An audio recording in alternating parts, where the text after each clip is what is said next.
This is the Hagmann Report for today. It is Tuesday, August 6th, 2013. I'm Doug Hagmann. With me is my son, Joe Hagmann. Together we are the Hagmann and Hagmann Report, father-son investigative team, the premier son, and to my knowledge, the only father-son talk show on the internet.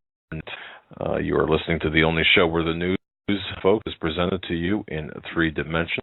We provide the depth into the news. We look beyond the headlines and lines and bring you the news behind the news, behind white noise, behind all of the glare, if you will. Just put on your 3D glasses and we'll take care of that for you. New listeners, we welcome you all. New listeners all over the globe. I've heard from numerous people today, including Nancy from Rapid City, South Dakota, and John J. Michael from near Pueblo, Colorado. I want to welcome you to the Hagmann and Hagmann Report. I want to thank each and every one of you for joining us. Again, broadcast live each and every weeknight from 8 to 11 p.m. Eastern Time. You can find us at our home base on the internet, HomelandSecurityUS.com. We're also simulcast by the Christian United Broadcasting Network. There, crisp, clean, FM quality audio. Where can you find that? Just go to Hagmann and Hagmann.com. That's the Hagmann and Hagmann.com, and you will be able to filter this out, pops, clicks, and whatever ambient noise might be you might hear otherwise. And again, thank each and every one of you for joining us. Thank you for your trust in us as we walk through this minefield of earth together. Joe, we have a fantastic program tonight. Yes, we do. And there is some distortion in our headphones. Hopefully it's not coming across the BTR too strongly. And if it is, my father said, the Hagmann and Hagmann Report.com for the crispest audio, the most crisp audio from Christians United Broadcasting Network. We want to thank them again for that. And we do have to get into, we're going to have something up in a few minutes here. Michael Shaw, he is the president of Freedom Advocates. He has led to inform on Agenda 21, private property, legitimate government, ideals of liberty. Also, you can find him at thelibertycom.com. He originally formed Freedom 21 in Santa Cruz. Then we're going to have that followed in the second hour by Standeo, standeo.com. You go to his website and find the latest stories pertaining to earth changes, earthquakes, science, physics, what is going on in the world of the unknown realms, the depths of the things that people wonder about, and Stan always seems to have an answer for, whether scientific or otherwise. He is a very intelligent man. We are glad to have him a part of the Hagmann Show. And this will be the first Tuesday of many Tuesdays, which he'll be joining us on a weekly basis during the second hour of the show on Tuesdays. And we're looking forward to that. Fantastic. What an intelligent man.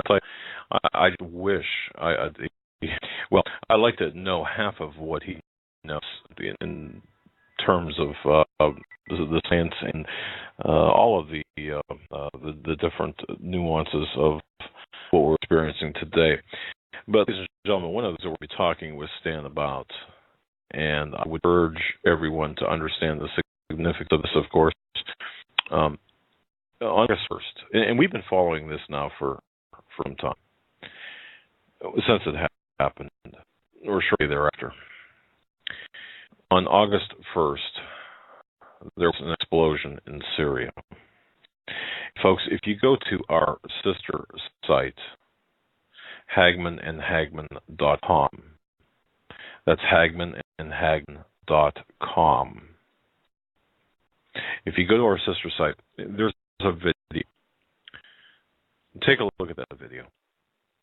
Tell us what you see. Tell us what your assessment is of that particular explosion. Now, we've been working, this is the first time we're publicly talking about this. And there's a reason for it. Because the issue is so critical. And the minute that anyone suggests what they're looking at could possibly be a small tactical nuclear weapon, that we mentioned that, the people, marginalization will take place. Now, frankly, I don't know what we're looking at. I don't know. I'm not a scientist. I'm not an expert in weaponry. All I know is whoever underneath whatever happened there had a bad day. Regardless of what it is.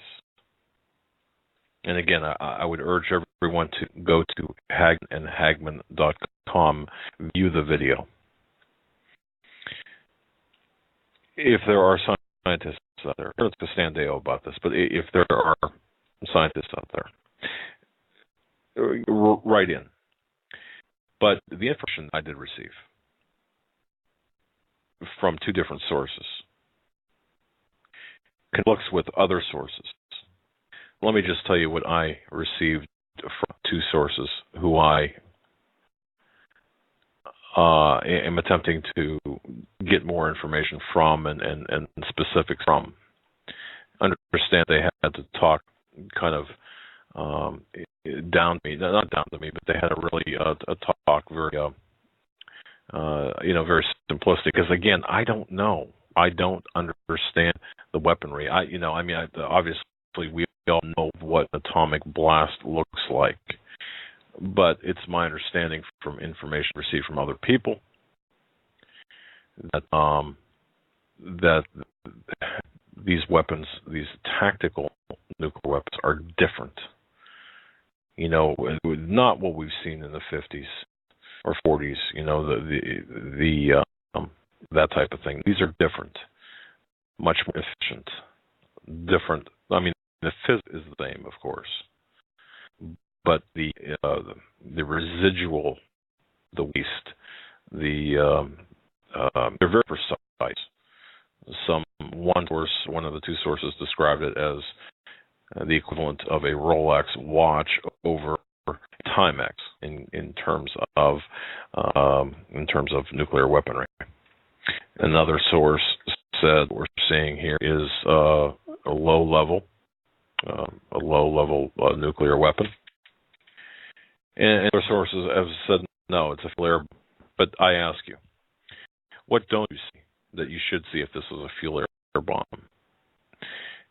That question was posed to me by one of the sources that I was talking with. The people who are saying it is definitely not a nuclear bomb, according to my source, don't know about the newest weaponry, and that's understandable. Of course, once again, the physics is the same.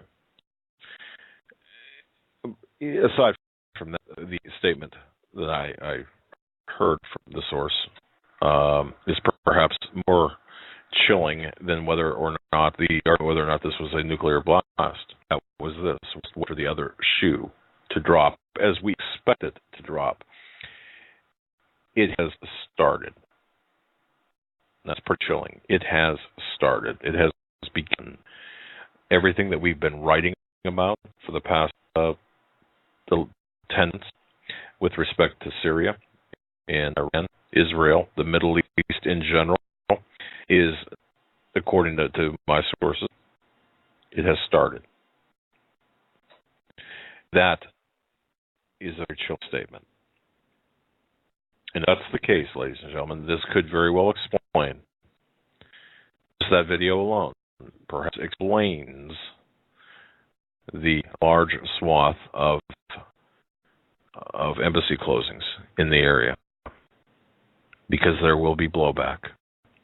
My understanding from video, it's my understanding that this could very well have been a very precise, very new, a very little known type of tactical nuclear device. Now again, I don't know, okay? I'm telling you, just conveying this information to you, that this is something that, a very precise nuclear weapon that was used and it was used by Israel, and it was delivered by drone. The payload, or the weapon itself, is very, very small. I'm thinking about a 2-box size weapon, or not. But regardless, we are in the midst of the prelude, if you will, to World War III. It started. And that, my friends, is pretty chilling. And I don't say that lightly. I don't say that with trying to be dramatic. I'm saying that everything that we've written up to this point, if you've read what I've written, and what I've written is information from my sources. Let me ask this, ladies and gentlemen. 10 months ago in September, when I wrote my first article of Benghazi, I remember specifically being taken to task and saying, "You're absolutely out of your mind. This weapons running," and I remember being vilified, publicly vilified. Now, of course, we're seeing that this is in fact something that is indeed that we wrote about. And it wasn't the only one. Michael Reagan, the son of President Ronald Reagan, building on a Colonel Trump in the American Thinker, wrote about this as well. Glenn Beck talked about this as well. So, ladies and gentlemen, I believe we are at a very critical junction, at a very critical moment in time right now. Joe and I were talking about this today extensively, and we've been. I mean, you know, as a figure, we used to, Joe, as a figure, we used to work on cases and just try to get the sources and witnesses and to tear into things. This is at a whole different level, and it's difficult. Yeah. Yesterday I came across a page, and I'll put this Google search page in the chat room here.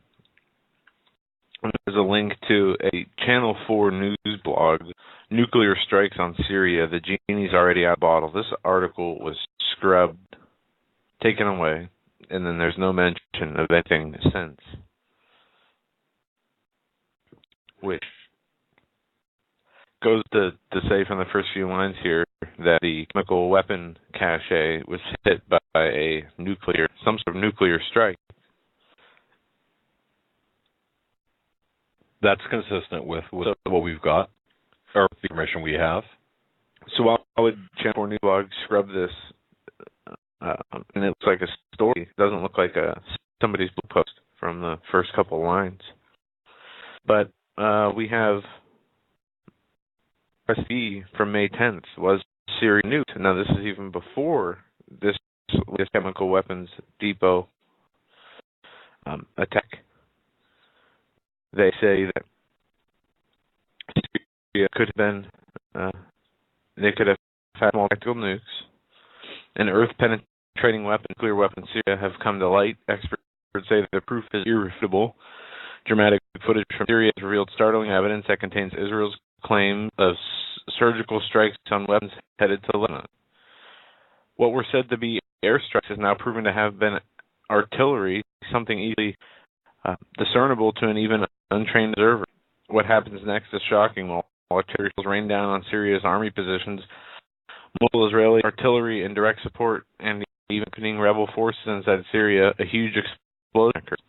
After analysis, it's been clear Syria had come under attack by Israel using not just nuclear weapon, but an American nuclear bunker buster bomb, one of several supplied to Israel to use against Iran, one of the last acts of the Bush and Cheney administration. Now, this has not been verified by us.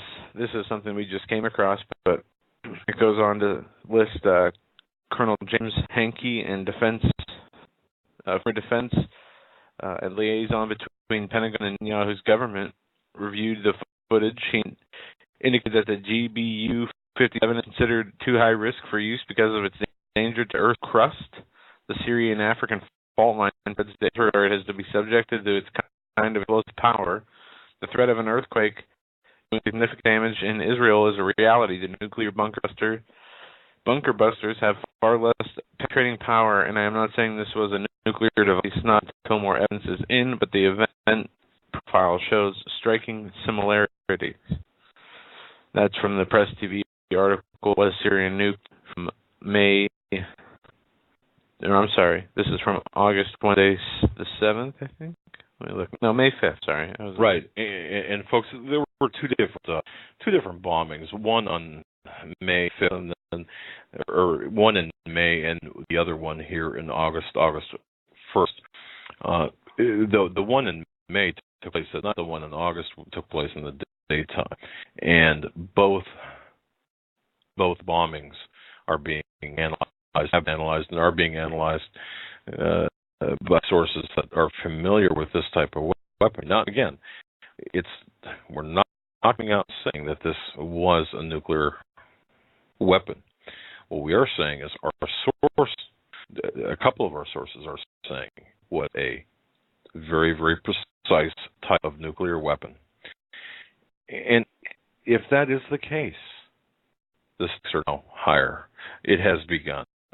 And even if that's not the case, if you look at what's taking place, you can see the marching forward of these power brokers, these people who want to rearrange the geopolitical landscape in the Middle East, and all that entails.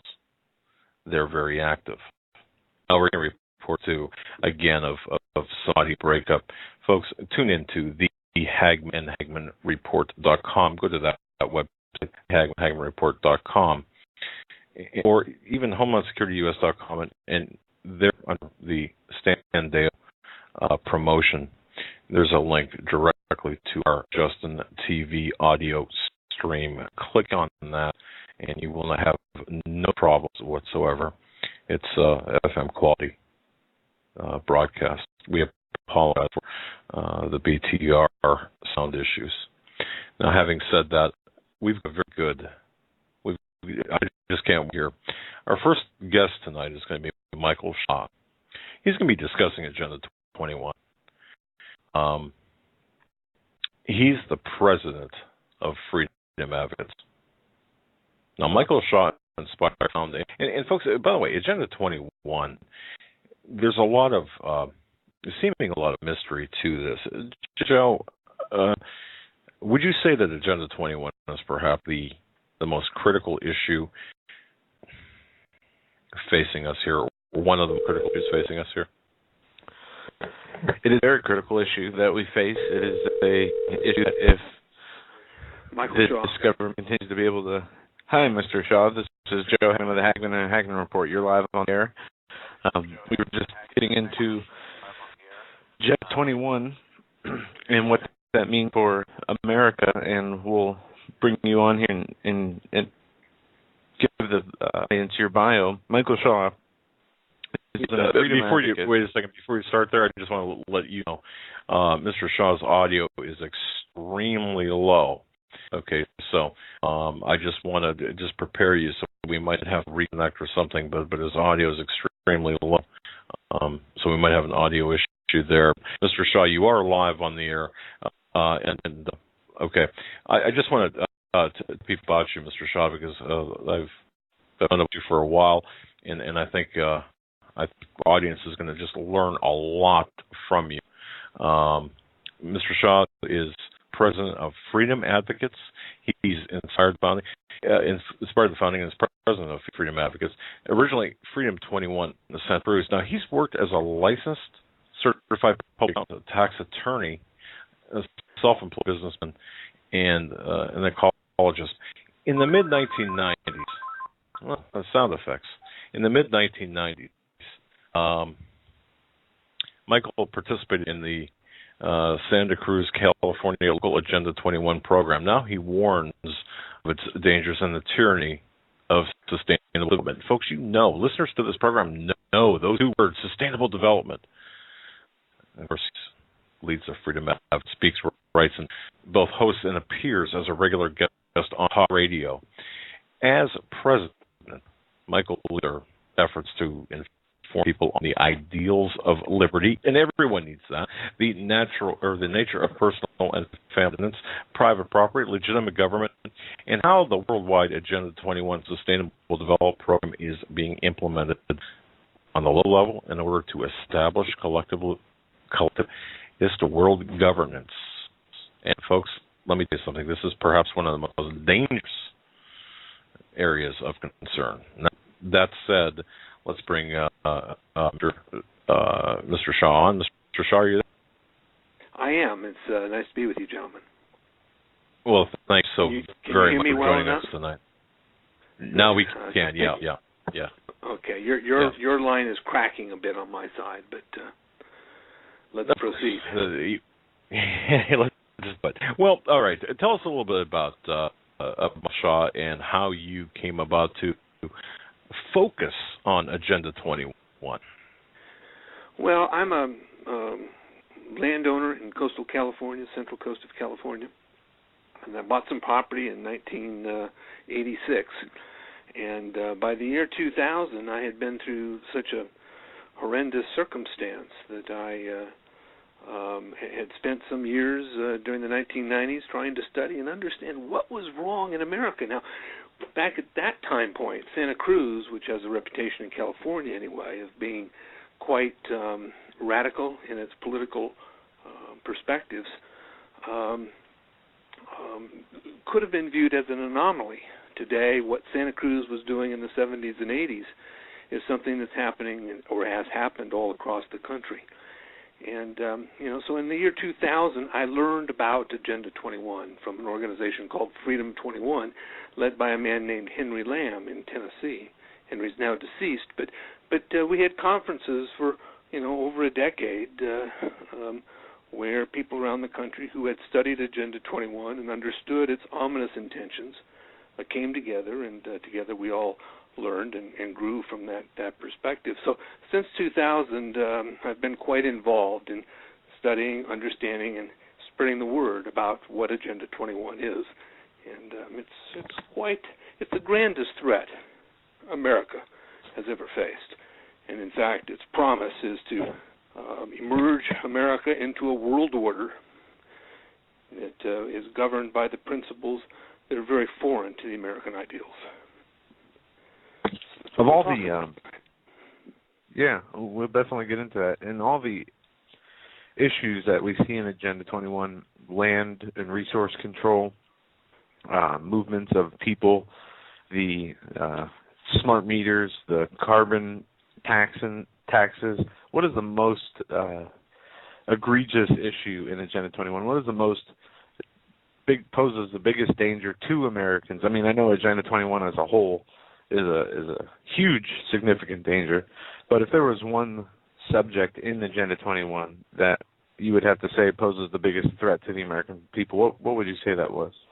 Well, I think that's a hard answer to give, other than the fact that as Agenda 21's action plan for localizing the political ideology of modern globalism, as that occurs, as that is occurring in the United States and around the world, the great threat is that you, as a human being, become chattel of the state. And of course, that's the normal condition for the human experience through the course of history. And that's why the founding of America was a great breakthrough, because our foundation is predicated on the idea that the life of every man is his own, and that government exists to protect the rights of every man on an equal basis. And the threat of Agenda 21, the threat of modern globalism, is that we all become subjected to man-made rules, to a civil law that has no acknowledgement of higher principles or of higher law. In America, our law is predicated on the principles of natural law, articulated by John Locke and Thomas Aquinas, and these principles hold that your life is your own and that government exists to protect your rights. But the globalist objective is that human beings exist to serve a community. You don't serve that community, you're not valuable. You become characterized as a useless eater. and life becomes very devalued under such a system. In fact, this same globalist system, of which Agenda 21 is the action program to achieve, calls for an 85% reduction in human population. That starts off with the coldest shot I can give. But if that doesn't attract people's attention to understanding Agenda 21, then nothing will. Well, yeah, that's quite a sobering thought. Who is behind Agenda 21? Help me understand, or help the listener, the new listeners that we have, understand Agenda 21. We've got listeners from numerous countries that are listening to us. Some might believe that Agenda 21 is simply a United States or even a North American initiative, and it won't affect them. But that's not the case. Who began this? How did Agenda 21 begin? Well, I'll jump a little past its beginning, and I'll talk about its expression, and then we've got to look behind the curtain to see who's really running the operation. And that's a difficult thing to do, but we'll talk about that. Agenda 21 is an internationalist program that was announced at the Rio de Janeiro Earth Summit, the United Nations Earth Summit, held in 1992. So the author of Agenda 21 and the action program behind Agenda 21 are all machinations coming out from the United Nations. But who's making that call at the UN? That's the deeper and more interesting question, and the question to which there really is no answer. Because you see, under the globalist form of government, it is a certain person or group of people who have the power and control over all things. But they have no accountability, no transparency, no responsibility to even identify who they are. If someone were to ask me, well, who do you think they might be? I'd say, well, they certainly include these types of people. Firstly, it's the globalist bankers. You know, it was Amstel Rothschild in the 18th century, several decades after the Bank of England, which is like our Federal Reserve, was formed. He said, let me make the money. That means print the money. And I care not who makes the laws. Well, what does that tell us? That tells us that the original central banking family, and there are many of them now, realized that if they could control the printing presses with a funny money system of monetary authority, that they could use that machine to own the politicians.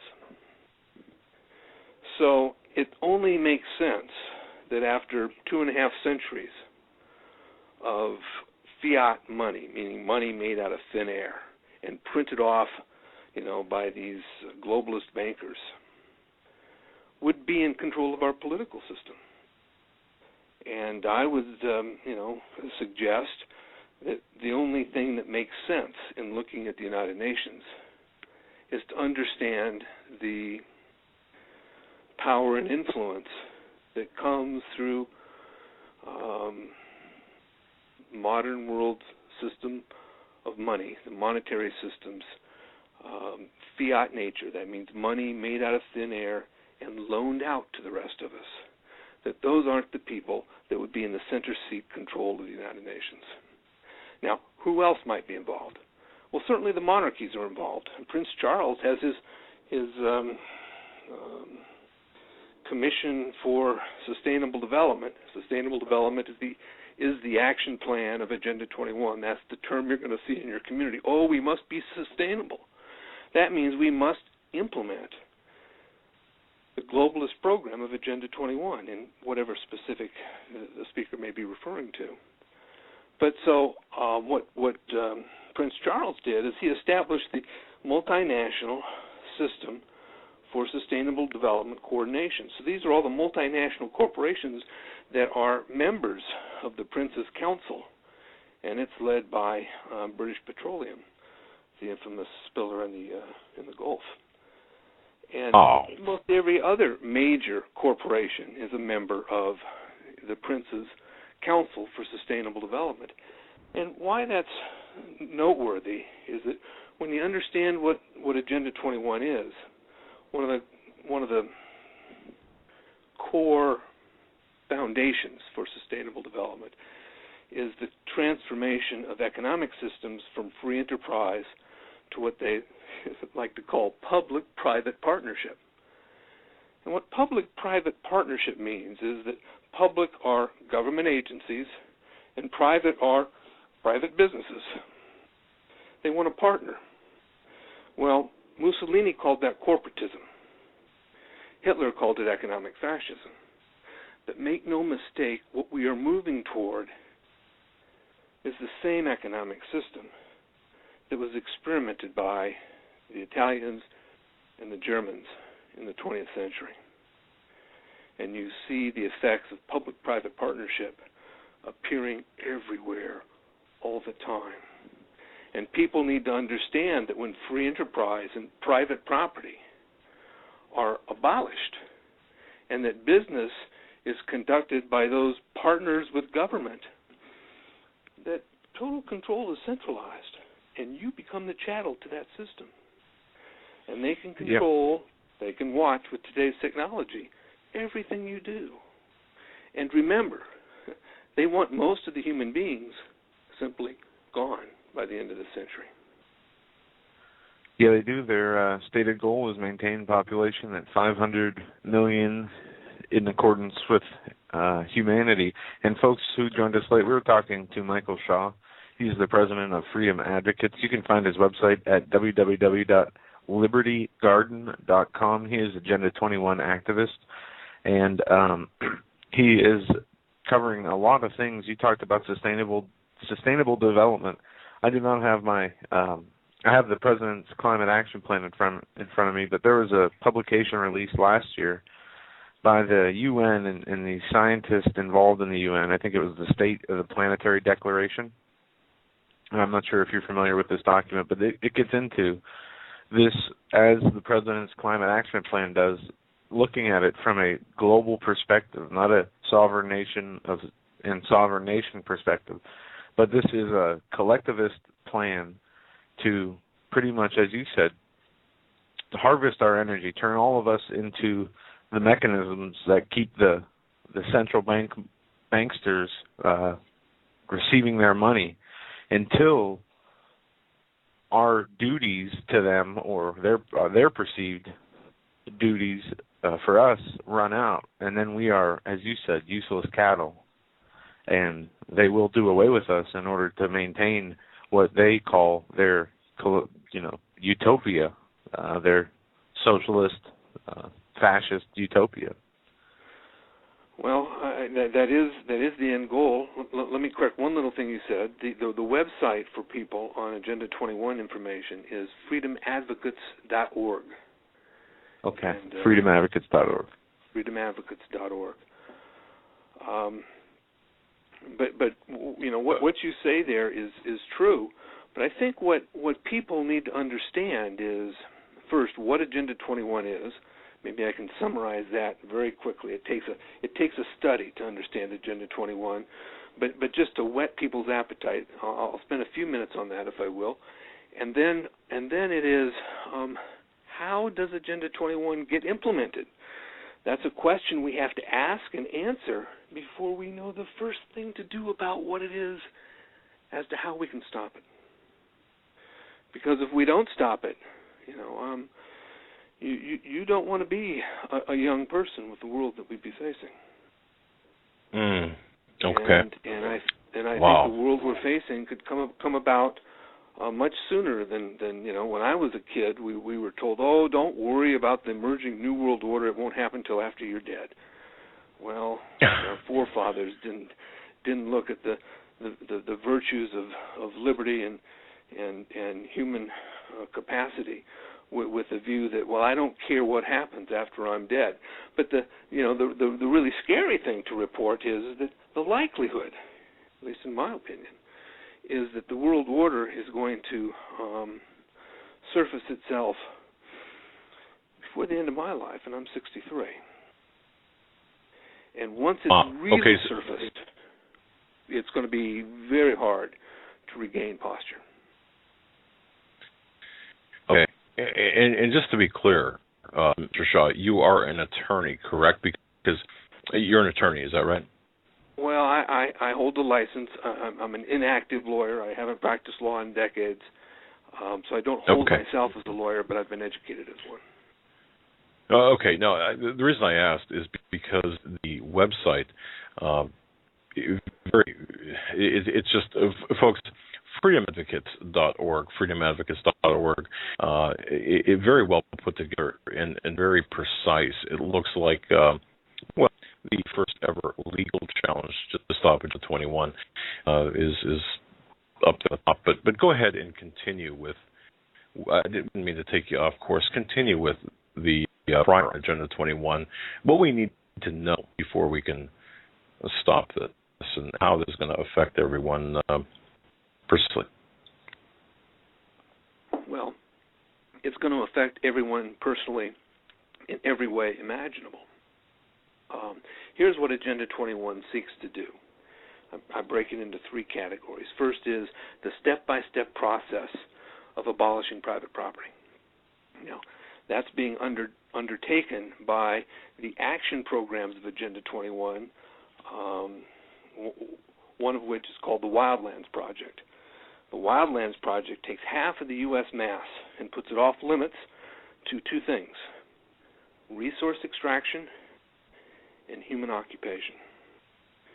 So we're seeing developing all across the country, that's why wolves have been reintroduced, and et cetera, all kinds of the establishments of government-controlled properties, especially in the West, that forest owners can't timber, where landowners can't produce at the mines, and where farms are being driven either into multinational corporate farming or simply into fallow lands.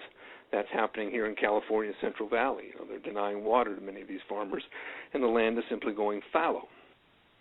So the Wildlands Project, which is designed to protect other species, is very alive and well, being driven down our throats by our Congress. I mean, I've got to pause and ask the question, where in the U.S. Constitution does the government have the power, the federal government have the power to own land? Well, that section is actually Article 1, Section 8, which says the federal government can own D.C., 10 square miles in D.C., and what it needs for military bases with the approval of the state. But they have no authority to own forests. And so we've got a rogue government beginning. And I'm going to say that the reason the federal government owns the forests is so that the long-term planners in government all through the 20th century, at least since Woodrow Wilson, have been able to accumulate the lands necessary in order to implement the Wildlands Project. Now, the other land use program of Agenda 21 is called Smart Growth. And smart growth is the stacking and packing of human beings in dense communities where automotive transportation is taken away, where you rely on public transportation, and where everybody can be monitored and controlled through cameras and through all the technology that's emerging that we're beginning to hear about. So that's the land use, the abolition of private property side of Agenda 21. The second element of Agenda 21 is education for global citizenship. That's why our schools aren't working. Aha! But the government tells us that the schools are working. Well, I'll tell you, they're right from their perspective, because the schools are turning out global citizens with no idea of what America means. No better way to destroy a country than to transform the system of education into a statist system of education. formed a federal Department of Education in the Clinton administration. Reagan came to power and said, I'm going to abolish the Department of Education. And by the time he left office, the Department of Education, the federal Department of Education, was the largest civil agency in the world. Well, and now you meant the Carter administration, by the way, for the Department of Education. No, it grew during the Reagan administration. It was formed by the Carter administration. Reagan ran to get rid of it. Instead, it grew to become the biggest under his leadership. Okay, right. Okay, wow. So today, we've got a Common Core curriculum that's being adopted by all the states. And the Common Core curriculum, I'm not an expert, but a lady named Charlotte Iserby and many who work with her are experts in this. She was a whistleblower during the Reagan administration. But today, this program of Common Core has infested 46 of the 50 states. And its purpose, clearly understood, is to create the workforce for the New World Order. So our states are in on this very heavily.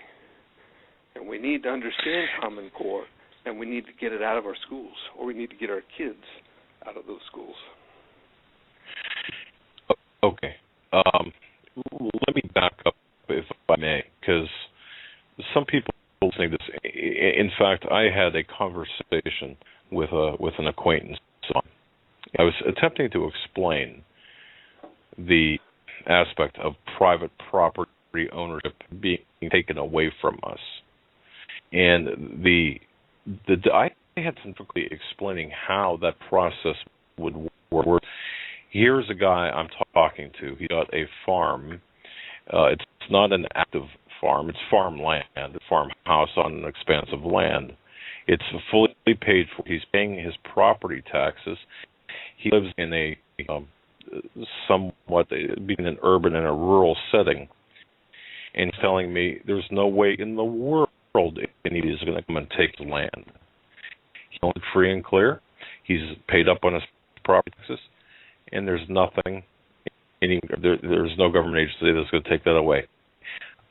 Explain the process, or if you don't mind, explain how that would work. How somebody like him could feel the effects of the 21 plan for property takeover. Well, I can start by saying that some years ago, it was studied, and over 25% of the ranchers in America over a 20-year period of time have lost their land. Now, how do these losses come about? Well, the environmental crowd has a myriad of tools available to them to cause that to happen. It's the environmental crowd and the city, county, and state land use agencies and their regulatory powers that can be used to take the land from rural landowners. Let's give an example. Across the country,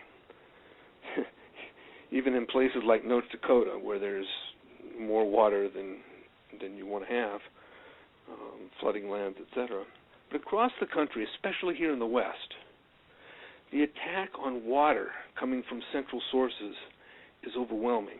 Agenda 21 has a water use plan. It calls for the limitation of water per person to 10 gallons a day. The average American uses 140 gallons a day. So what are they doing to advance toward that goal?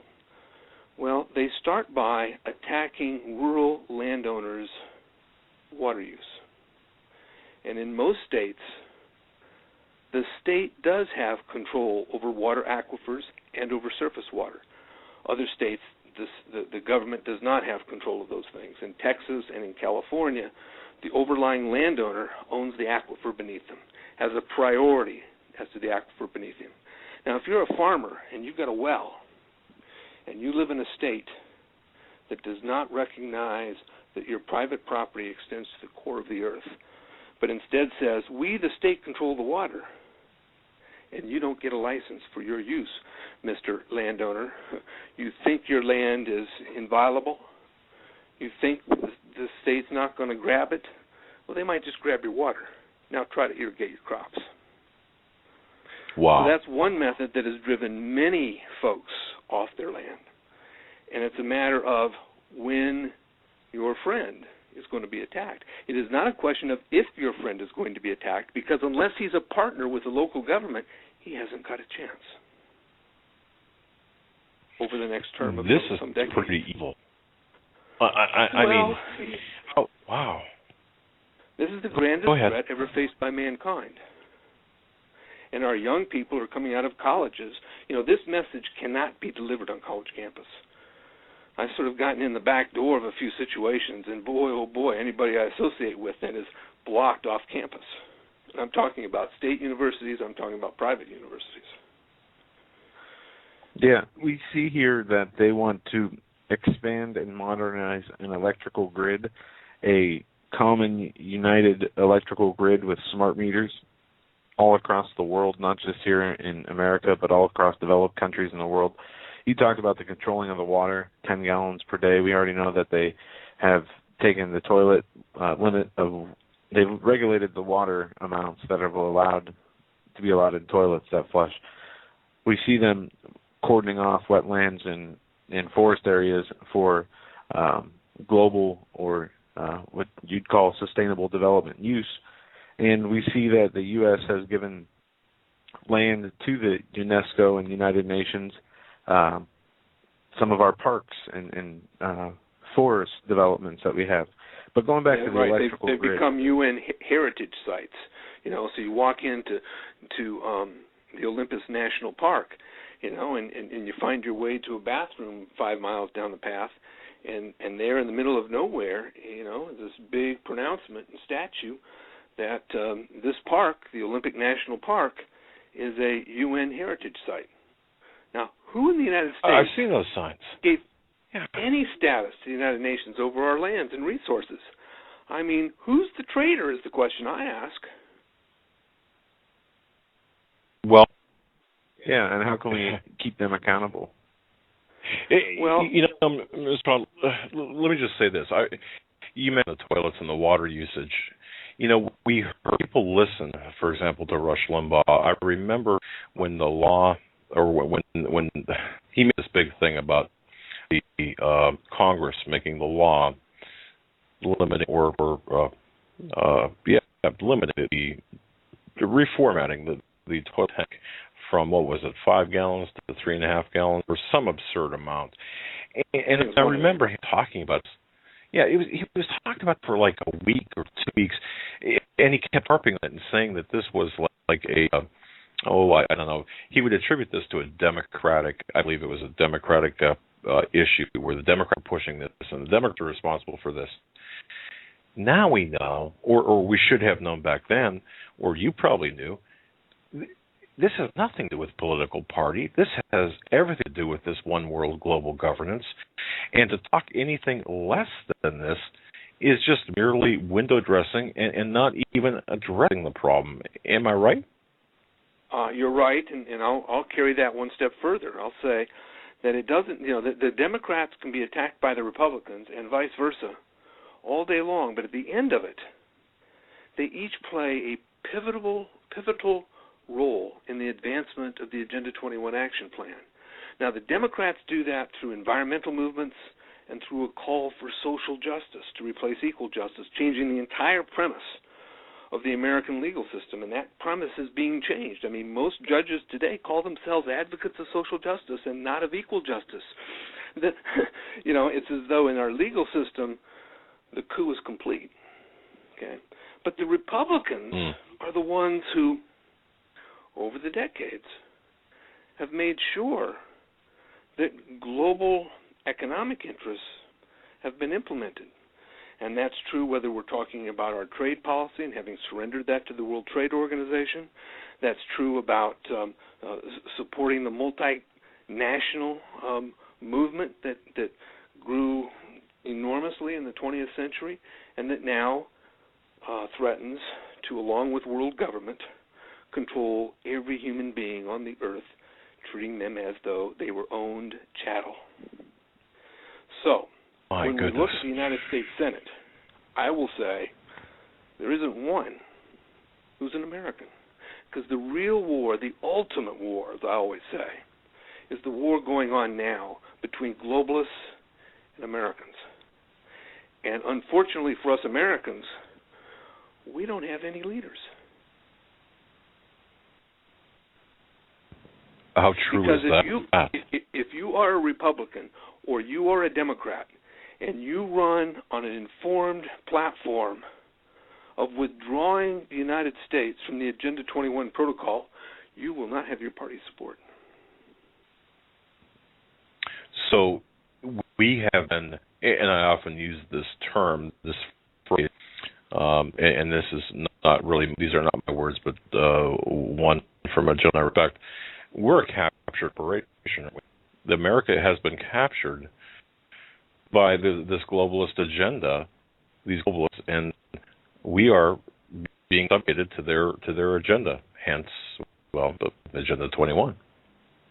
Well, that's right, and we can look to all kinds of signs of it. For instance, our chronic or underemployment situation is directly attributable to the global side of the global to local restructure of life on Earth. Most of Agenda 21 deals with the final frontier for the globalists. I mean, they have controlled national governments in this country for a long time. They have controlled nations all around the world. They've got their international trade system. They've got their international political system. They've got their international banking system all in place. We're living with that. We're operating. We're living under it today. But here's what they don't have. They don't have local control. And so Agenda 21 is the global to local action plan for a collectivized world government. So what you're saying, if I understand, okay, that's it's clear so I understand this. What you're saying is Agenda 21 is the infusion at the local level for the completion of this taking over of our country in this globalization. So in other words, Agenda 21 is most lethal to us as sovereign citizens at the local level. Is that kind of a statement? Well, there's two aspects I'm referring to when I talk about that, and you're right about the first one. Yes, the action plan is at the local level, and I'll explain how that action plan gets directed and shoved by the federal government as we move along. But I can say unequivocally that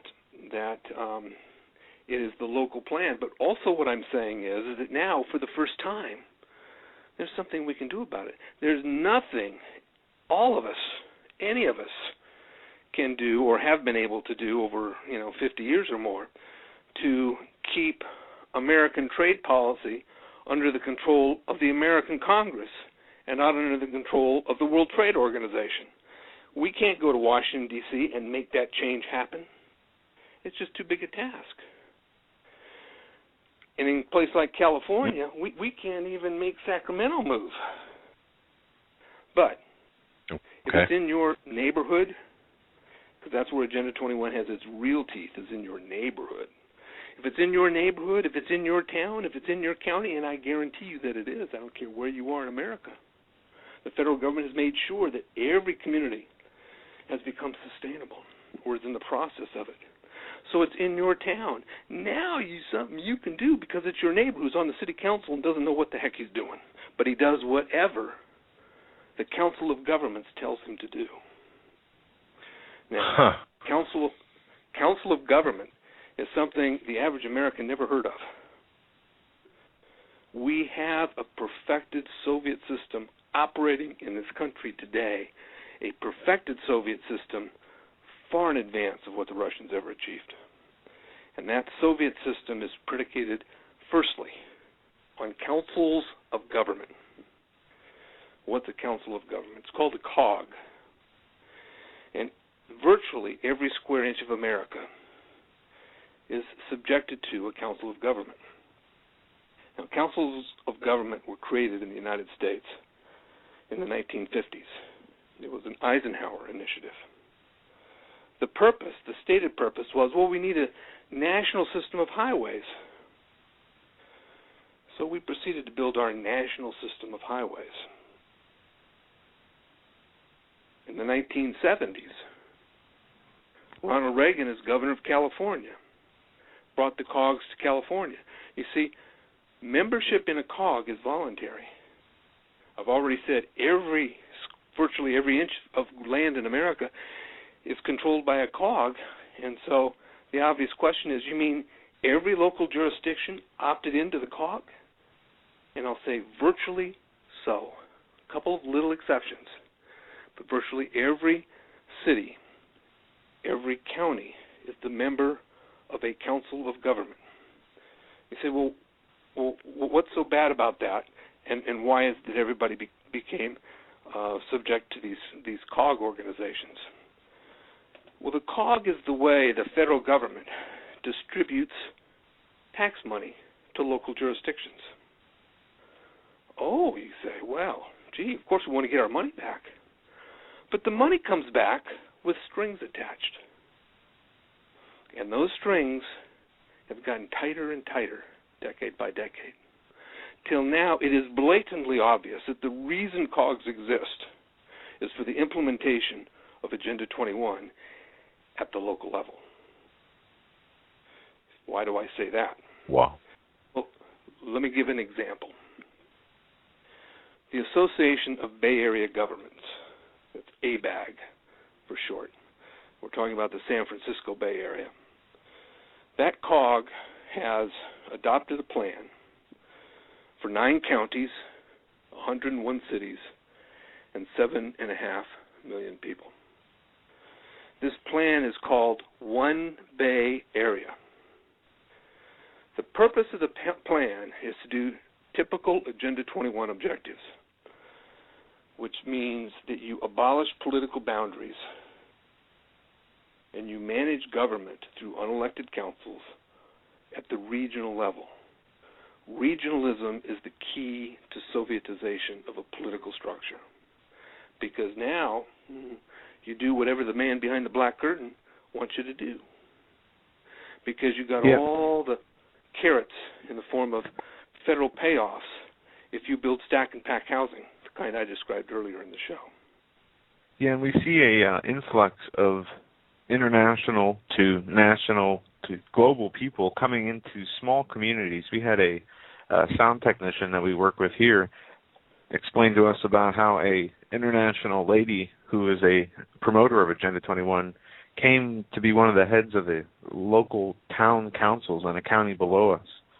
And I'm not sure how she gained her powers. I think she was voted into a position and elected to be the head of a certain position, but the guy understood what Agenda 21 is and knew who she was because of that and her dealings with the UN, and she kind of just got her way into power in one county south of us here. And it seems that this is common in many places, that they are infiltrating at this local level. They're doing this with the police forces, and now they're doing this with the EPA to the local municipalities, and they are asserting and implementing a complete control grid of globalist policies through local politicians. Yes. Well, the interesting thing about local politicians these days is that there are a few of them who know exactly what they're doing, and you're describing one of those people. But they are relatively few and far apart. I mean, let's face it. If you're elected to city council and you are knowingly advocating Agenda 21, you belong in prison. And that's a powerful statement. True. Yeah. It's a powerful statement, and if we have time, I can talk about a mechanism for achieving that. But first, people have to understand more about how the COG system works and how the ICLEI organization, the International Council for Local Environmental Initiatives, works to get inside your government, local government, and take control of it, all in violation of Article 1, Section 10 of the U.S. Constitution, which prevents local governments from engaging in any treaty, alliance, or confederation with a foreign power. And this ICLEI organization, the International Council, is a direct UN sister based in Bonn, Germany. So there's no way that when cities contract with ICLEI for purposes of implementing climate warming dynamics or smart growth development situations, that those city council people, wittingly or unwittingly, are not responsible for the treason happening in their cities, and they need to be noticed for that. Now, that may have been too summary an analysis. No, actually, that was pretty concise, very concise and very well constructed. I have to say, Mr. Shaw, it's unfortunate that we don't have more time. We're at the top of the hour. We're up against that, and we have another guest coming on. But I'd like you to come back on because I've got to tell you, of all of the issues that we receive emails on, I would say Agenda 21, this particular issue, what we can do about it, how we can fight or how we should fight, how we need to unite against this. People are very hungry for the information that you have. So we'd love to have you back on for perhaps a full program, and we go step by step, if that's all right with you. But in the meantime, I'd love to direct people to your website, which is freedomadvocate.org.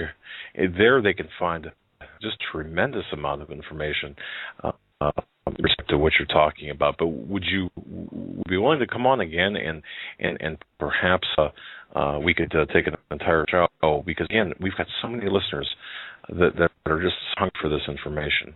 Would you be willing to do that? The good news is that Americans are waking up. We need the numbers to become larger, but having people interested and willing to commit some energies to understand Agenda 21 and then take the steps to begin to expose it in your hometown is the only way our children are going to live in harmony. Thank you so much. We appreciate your short time here, and it has been short. We have so many more questions and so much more conversations we'd like to get into with you, and hopefully we can have you back very soon, and we will talk with Mitch and get that set up, as you have so much more to we have so many more questions, and you have so much more information to get into, and I do have questions about a number of topics that are listed on your websites here. Folks, go to freedomadvocates.org. I'll post that in our interactive chat room. Mr. Michael Shaw, the president of Freedom Advocates, and check out his website. Look through what he has to offer there, and we will have him back on as soon as we can. And Mr. Shaw, once again, thank you so much for coming on. It's been a pleasure. Sorry we have to let you go so soon, but we will be back in touch with you shortly and have you back on again. Great. I'll look forward to that.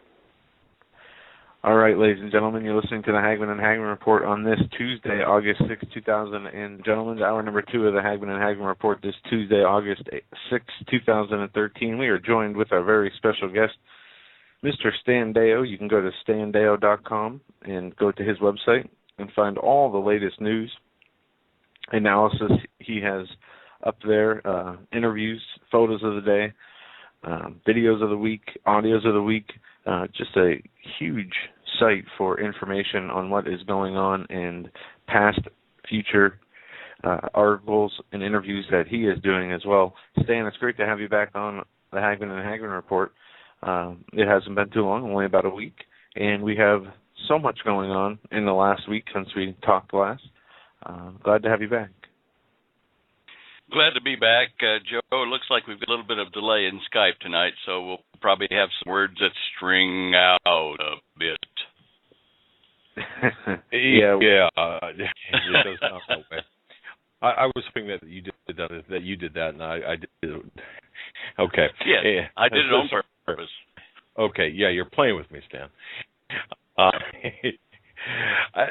Stan, I got to ask you, opening up here this conversation, I had sent you a link to. We opened the show talking about a video that is posted on hagmanandhagmann.com.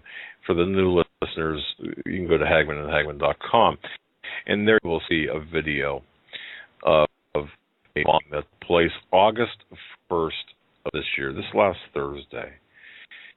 Dan, what are we looking at here, in your estimation, I mean, this looks an awful lot. I mean, it looks especially like type of nuclear explosion to me. But then again, I wouldn't know one except to see except for what I see on TV. I mean, based on your analysis, if you've had the opportunity, is it possible that we just witnessed a nuclear event and no one said anything? It is possible. Anyone that's developing nuclear weapons would be doing so very, very quietly these days. Now, Israel is going to play close to the chest than anyone because of having so many enemies, not only around them, but worldwide. Even that crazy North Korean guy. Now, when I looked at the video, I looked at it several times. Some of the comments were that this was a fuel air explosion type device that they used in Iraq for Desert Storm 2, where they fried a lot of people. And one of the things I did notice about the cloud that formed over detonation, it was very hot, obviously, and it was rising up, and it was a daytime shot, so there were black areas or dark areas on the surface cloud, the mushroom cloud that came up. But what interested me was that as it was rising up, it was blowing sideways. That the surface winds there, just the natural winds there in Damascus, I guess it was blowing the cloud sideways. Now, I wouldn't have thought that a standard or traditional nuclear explosion would have been so weak, a heat column going up, that it would have allowed it to be blown sideways for a while. Obviously, at some point in time, an anvil does form, but I'd see an anvil form on this one. So I'm leaning toward, well, maybe not a nuke, but then again, the Israelis or no one else has kind of made me privy to what they're doing in the back room with nuclear bombs. I know it's surprising, but that's the situation. Now, if they were to make, if the Israelis were to make a tactical nuclear weapon that was smaller than any that we have, and we have had for 30 or 40 years, tactical nukes you could shoot out of a cannon over to a target and blow it up. Now, those, are it's old hat. I do know that the Israelis are familiar with something called toroidal technology, which can be applied to radio transmissions, to burst mode guns, to plasma weapons, all sorts of things. And as I wrote an email when we were talking about this before the show, it is possible, theoretically possible, to make a much smaller diameter, or something can be made into a fission bomb, much smaller diameter ball of your main material that does the detonation. Now, making that causes a problem with normal nuclear bombs, and that is this. For a nuclear bomb to go off properly, you have to have at least one very dense material there that will move up 2 or 3, or probably 3 or 4 neutrons, and split atoms in half when hit with a beam of neutrons. Now, let me say that again slowly. When that target core ball is hit with a beam of neutrons, it then causes a chain reaction that spreads out through portions of the sphere until the sphere is consumed. This has to all happen in microseconds of time. Very, very difficult timing. Because if you throw the halves of the fissile material together and it arrives before the neutron beam arrives, then the whole thing melts down from heat generated just by the normal heat reaction, not so much a chain reaction, but the reaction of the fissile material being in a tight space itself, of a certain mass. And one of the reasons that they say, well, you need, say, a minimum of 10 kilograms of plutonium isotopes and other things in the center of the bomb to make it work, is because when the first fissile atom splits, it has neutrons that go out from it in the direction the neutron is entered, and they have to travel through space between the center of where that occurred and the outer shell of that ball of fissile material. Now, the reason they travel a certain distance is that the physicists know that there is a random spacing of atoms in that ball of plutonium, and that little neutron's got to go out there and hit one of them. And in normal mode, when you have atoms of anything, you can squeeze them down 1,600 times before their outer shells start to touch. So you can see there's a problem of statistics and probability about when those little neutrons in the beginning are going to hit a fissile atom. They pull away the empty spaces and actually hit one. And then it releases 3 or 4 neutrons, and they go do the same thing. So they say, well, we know the density, how many atoms per, cubic whatever is in that ball. So we know the average distance would be such and such. And therefore, we have to have a minimum radius since the first neutron travels to the outer shell of such and such.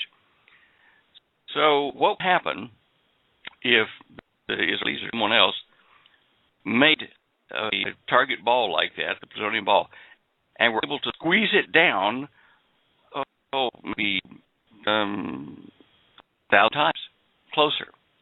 Then the little neutron wouldn't have to travel quite as far against the ball of plutonium, but not have to be quite as big or heavy, which means you could make a smaller yield device, put it on a drone, and put it on your target.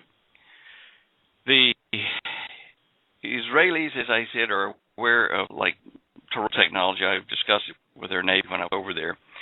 And in propulsion and torpedoes and plasma weapons, if you generate a spinning curl like a smoke ring of whatever you're moving or want it to move something else, it is much more efficient than just the brute force slam your way forward. If your listeners are not familiar with what a toroid looks like, go to our website at standeo.com, like you heard, and at the very top of the page there, just as you get in, there are a bunch of pictures, birds and things. Just slide down just a little bit, and you'll see my daily earthquake forecast map, and underneath that, a microphone saying interviews. Well, you don't want to go to recent interviews. You go to the right of that and click on Show Images, and that'll take you to our updated page of Show Images Today. And if you go down that page, just 3 rows, and click on the picture of the UFO, and when you get there, there are a couple things you'll want to look at as you get time. But the first thing is down at the very bottom on the lower right-hand side, and a picture of a smoke ring, or a torus, that is cut in half so you can see how air molecules get pulsed and form the curl that becomes a smoke ring.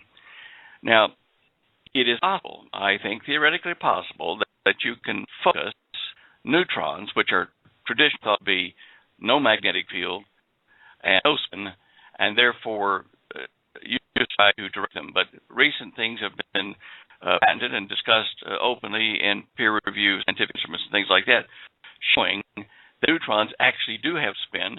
They actually can be focused with magnetic fields, and I'm pretty sure with electromagnetic fields as well, whichever is most appropriate for the situation. But in the smoke ring diagram there that I've got, you'll see black dot and white dot on the left side showing air particles, being the white ones, coming in, curving around to the center, and then bending and coming back out to exit the smoke as it travels, that being the black dots.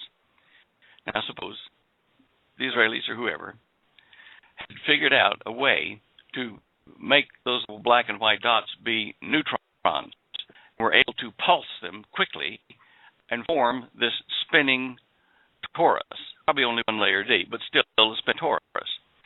This would be much more effective space-wise than shooting a particle beam straight into a mass, because the particles themselves are in a very narrow band, and they will miss a lot. They don't have their exposure.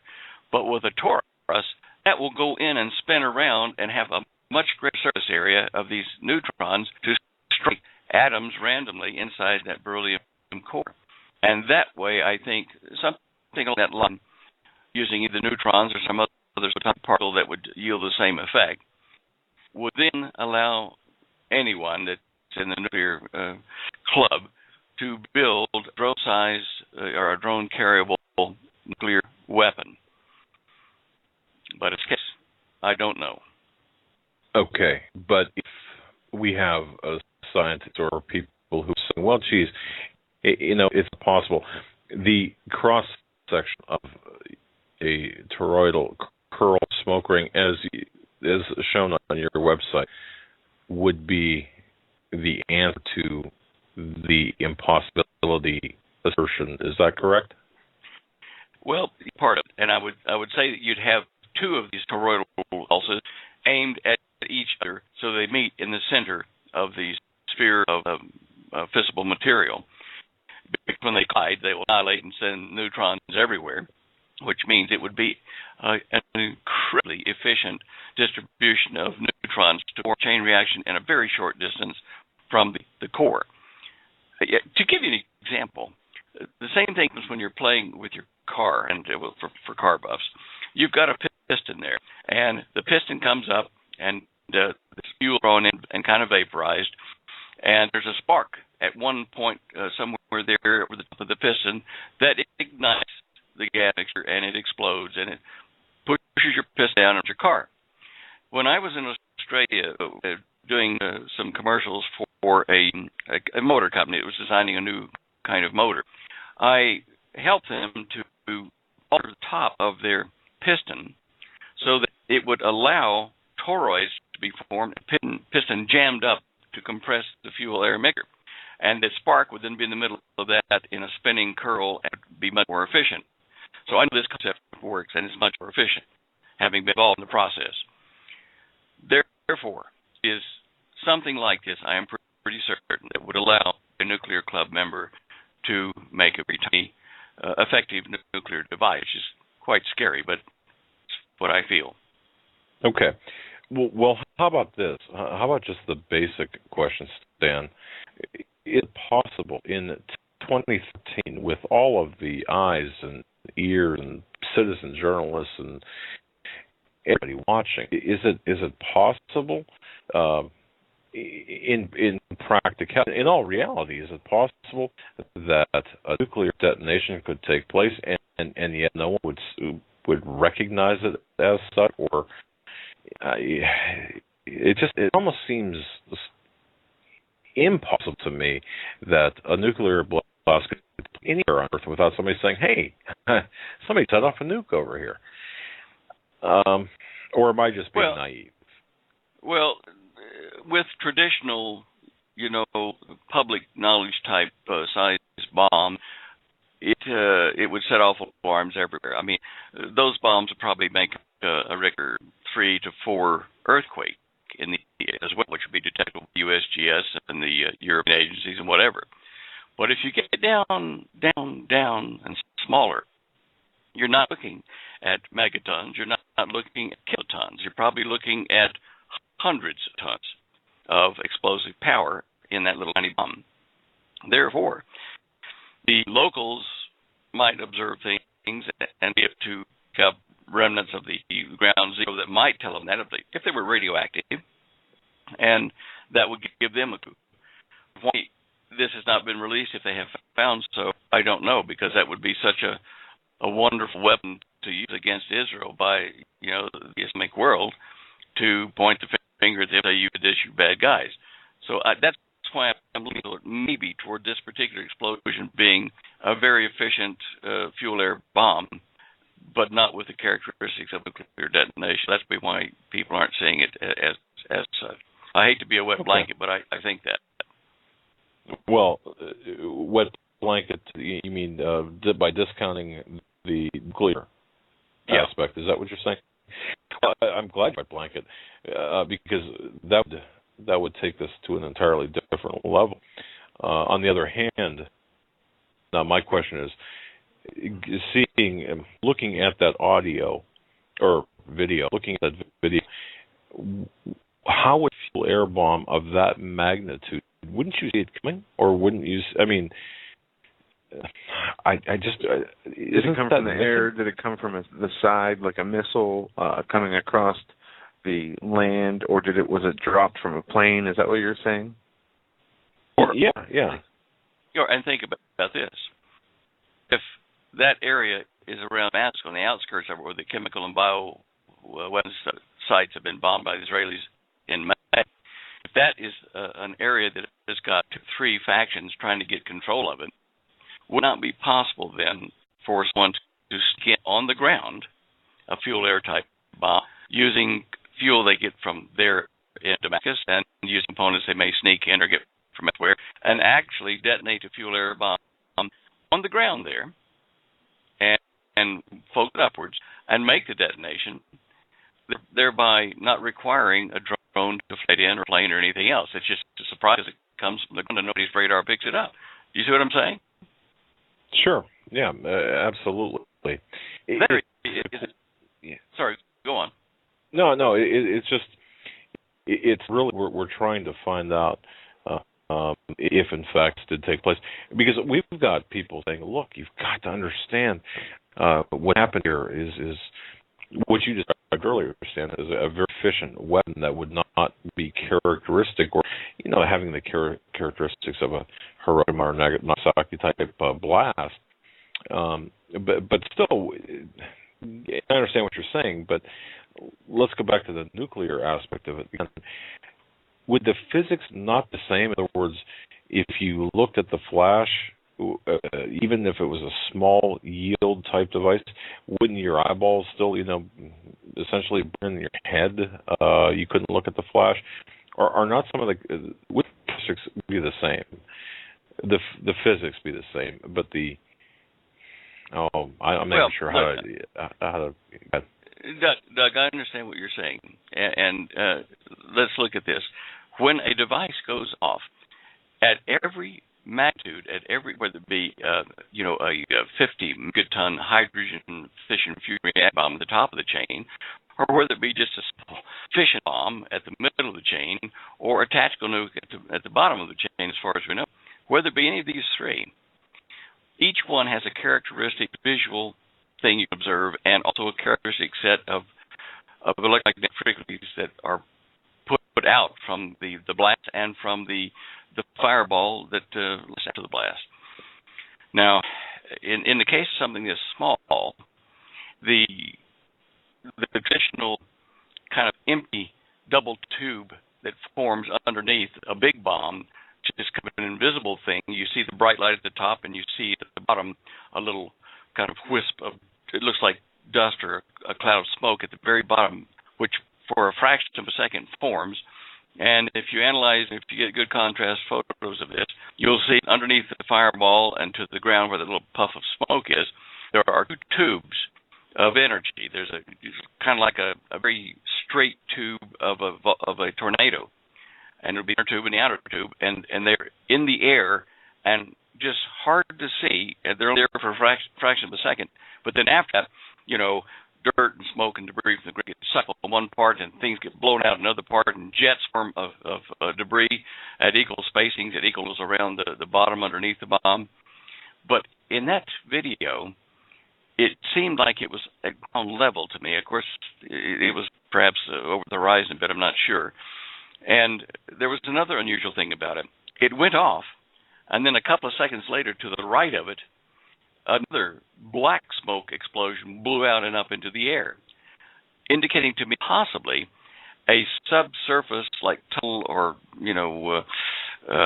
train route or something that was way down underground that this bomb got to and caused detonation at some place off the target. That's why I'm leaning toward, this could have been carried in and set off remotely by someone there. I mean, something that small, relatively speak, could be set off by someone there in Damascus with a radio device. And so they could have placed it, moved off from the time it was blown it up underground, in which other things on fire, broken through firewalls underneath the ground, and then caused a secondary explosion of the thing they were trying to destroy, but perhaps didn't know how to get to exactly except by melting doorways. Okay. Very interesting. You go back and you look at that video again, and I think you'll see what I'm talking about. It probably makes more questions than gives an answer at this point, and I would like to do that sometime just to see. But anyway, it's one of those things. Really, Stan, I got to tell you, really appreciate your analysis on this. So just sent me a mail saying, why so much time for idle speculation? speculation on this. My assertion, and not to be glib about this. Yes, sir. Can you hear me? Yeah, can you hear us? Oh, are you there? Yes, we are. Stan. Yeah, we're here. Stay with us, buddy. Here we go. Stan? Are you there, Doug? Yep.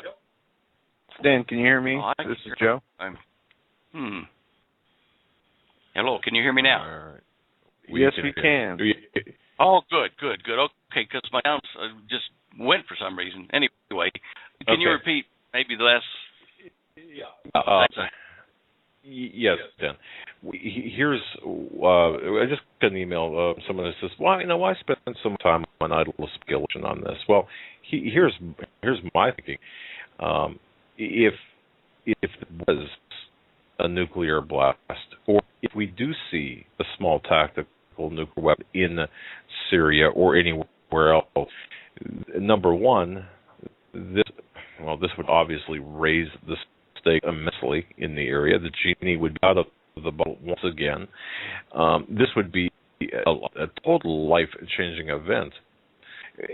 Am I wrong in assuming that, or am I wrong in my assessment? No. In fact, when you're saying that, I was just thinking, good grief, if Israelis wanted to back off Iran, Syria, and any other nations that were thinking about getting heavy with them, troops and whatever, could say, well, yes, we're not going to discuss how, where, but that's a new weapon we have.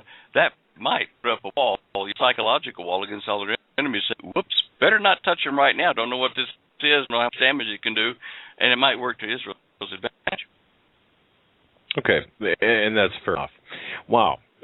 So we'll continue our pursuit, and I want to thank you for that wonderful, and I mean that, folks. What you heard is a professorial type of explanation. This is not. This is valuable information from Stan Dale. By the way, our guest tonight is Stan Dale. StanDale.com. You've got to go there, folks. And once again, I'd like to remind everybody to StanDale.com. The Cosmic Conspiracy, great book, must for everyone's library, as well as Holly Dale's book, Dare to Prepare.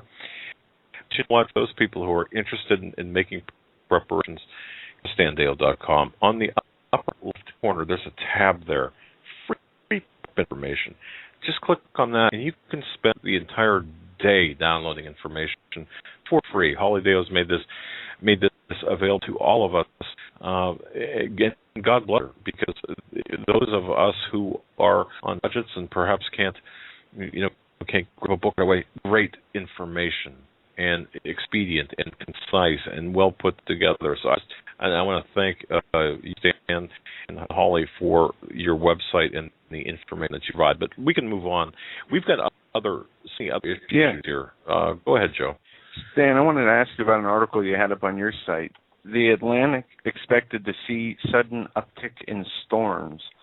This was posted today from the AccuWeather.com site, and it says a battle between tropical waves and dry air in the Atlantic shift in the favor of developing systems in late August. We were told that this was going to be a more disruptive hurricane season than usual. Are we going to see a mid to late hurricane push in the Atlantic here in the later half of the hurricane season? Is that what we're being told here? That's what they're telling us. There may be other factors that are contributing to this strange weather over the Atlantic. I've been noticing for, probably 2 weeks now, after I read an article, too, about the formation of a new tectonic plate border on the northeast coast of Africa, just a little south of Gibraltar, the gates to the Mediterranean.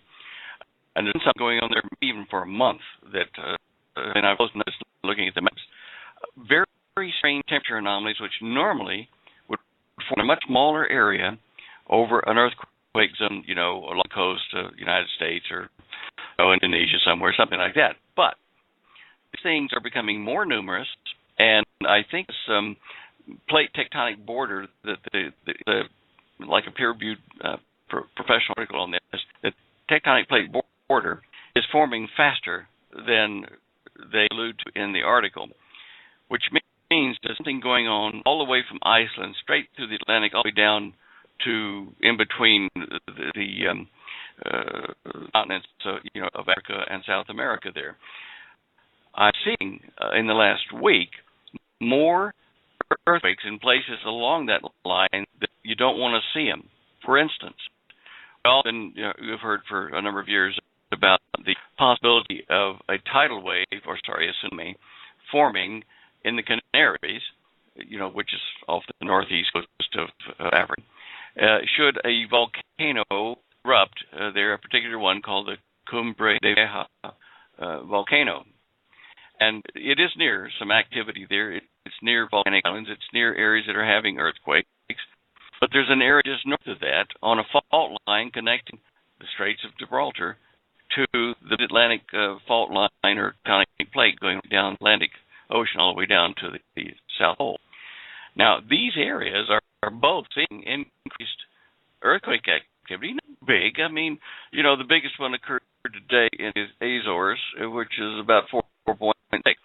But there are a lot of little 3.6s and things around areas that also have volcanoes along connecting tectonic plate board going into the Mediterranean. So all of those things do indicate to me that there is a picture associated with it, especially off the west coast of Africa, up near the Canaries. This heat buildup has been very strange, rapid cooling, rapid heating, like within 2 days of each other, extremes. Now, these, to me, indicate magmas pressing up toward the surface of the sea.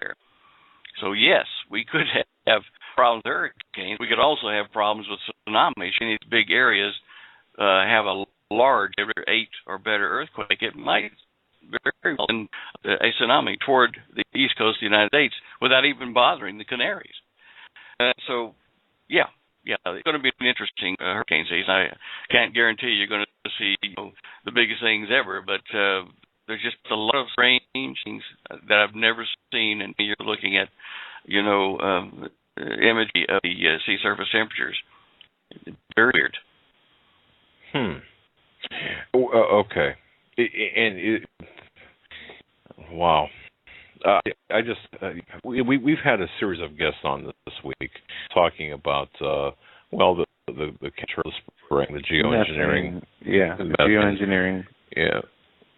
Global warming. What's the real cause? Climate change. Yeah. So, Stan, looking at your Earth or your temperature map and your map on your website, I apologize. I don't want to mischaracterize it. I'm sorry. Okay. Oh, Joe wanted me. I'm sorry. Joe was waving his arms here, so you got to see him. He wanted your take on Fukushima. He said we got to talk about Fukushima, and I think that perhaps this is one of the underreported issues here. With all this radioactive water said to be pouring back into the oceans, and looks like no end in sight. TEMCO is saying, the situation is an emergency. It needs to be a disaster. It should have been declared a disaster right after it happened. But there's this new emerging evidence of so much more radiation, radioactive particles entering into the ocean, and now it's coming in, seeping back in through the groundwater. How much of a danger is it to see the amount of radiation that has leaked into the ocean? And then secondary would be, has there been something that has changed? Are the cores of the reactors, have they melted down into the ground? What is causing this increase of radioactivity coming from Fukushima?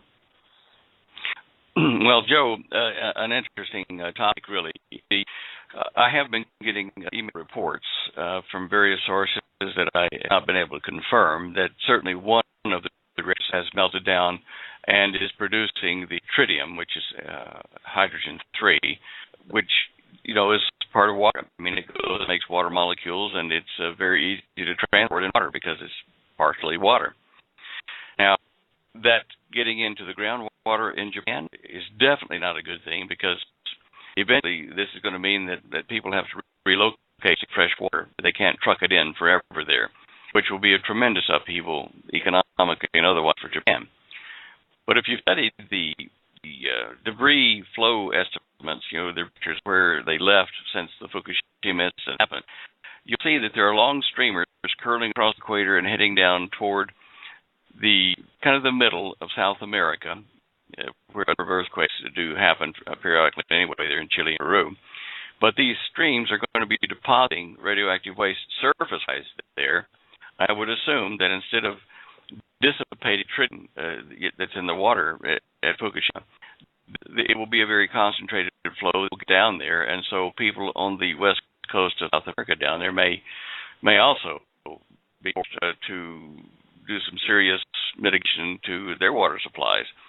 And if it's up in the rain cycle, because it is kind of like a slightly heavier water molecule, it can be rained over South America, not to mention Hawaii, and possibly some of the currents getting over the United States in the air and dropped on us. I mean, tritium is in our water anyway, but all over the planet, but in very, very small concentrations. It's not high like we would see out of Fukushima. That story is not over yet.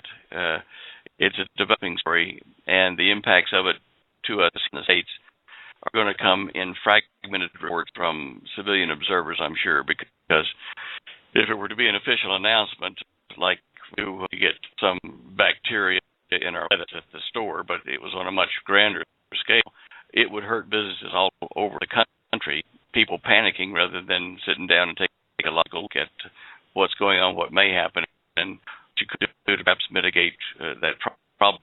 And tritium is, is a little bit difficult to get out of your water with a filter.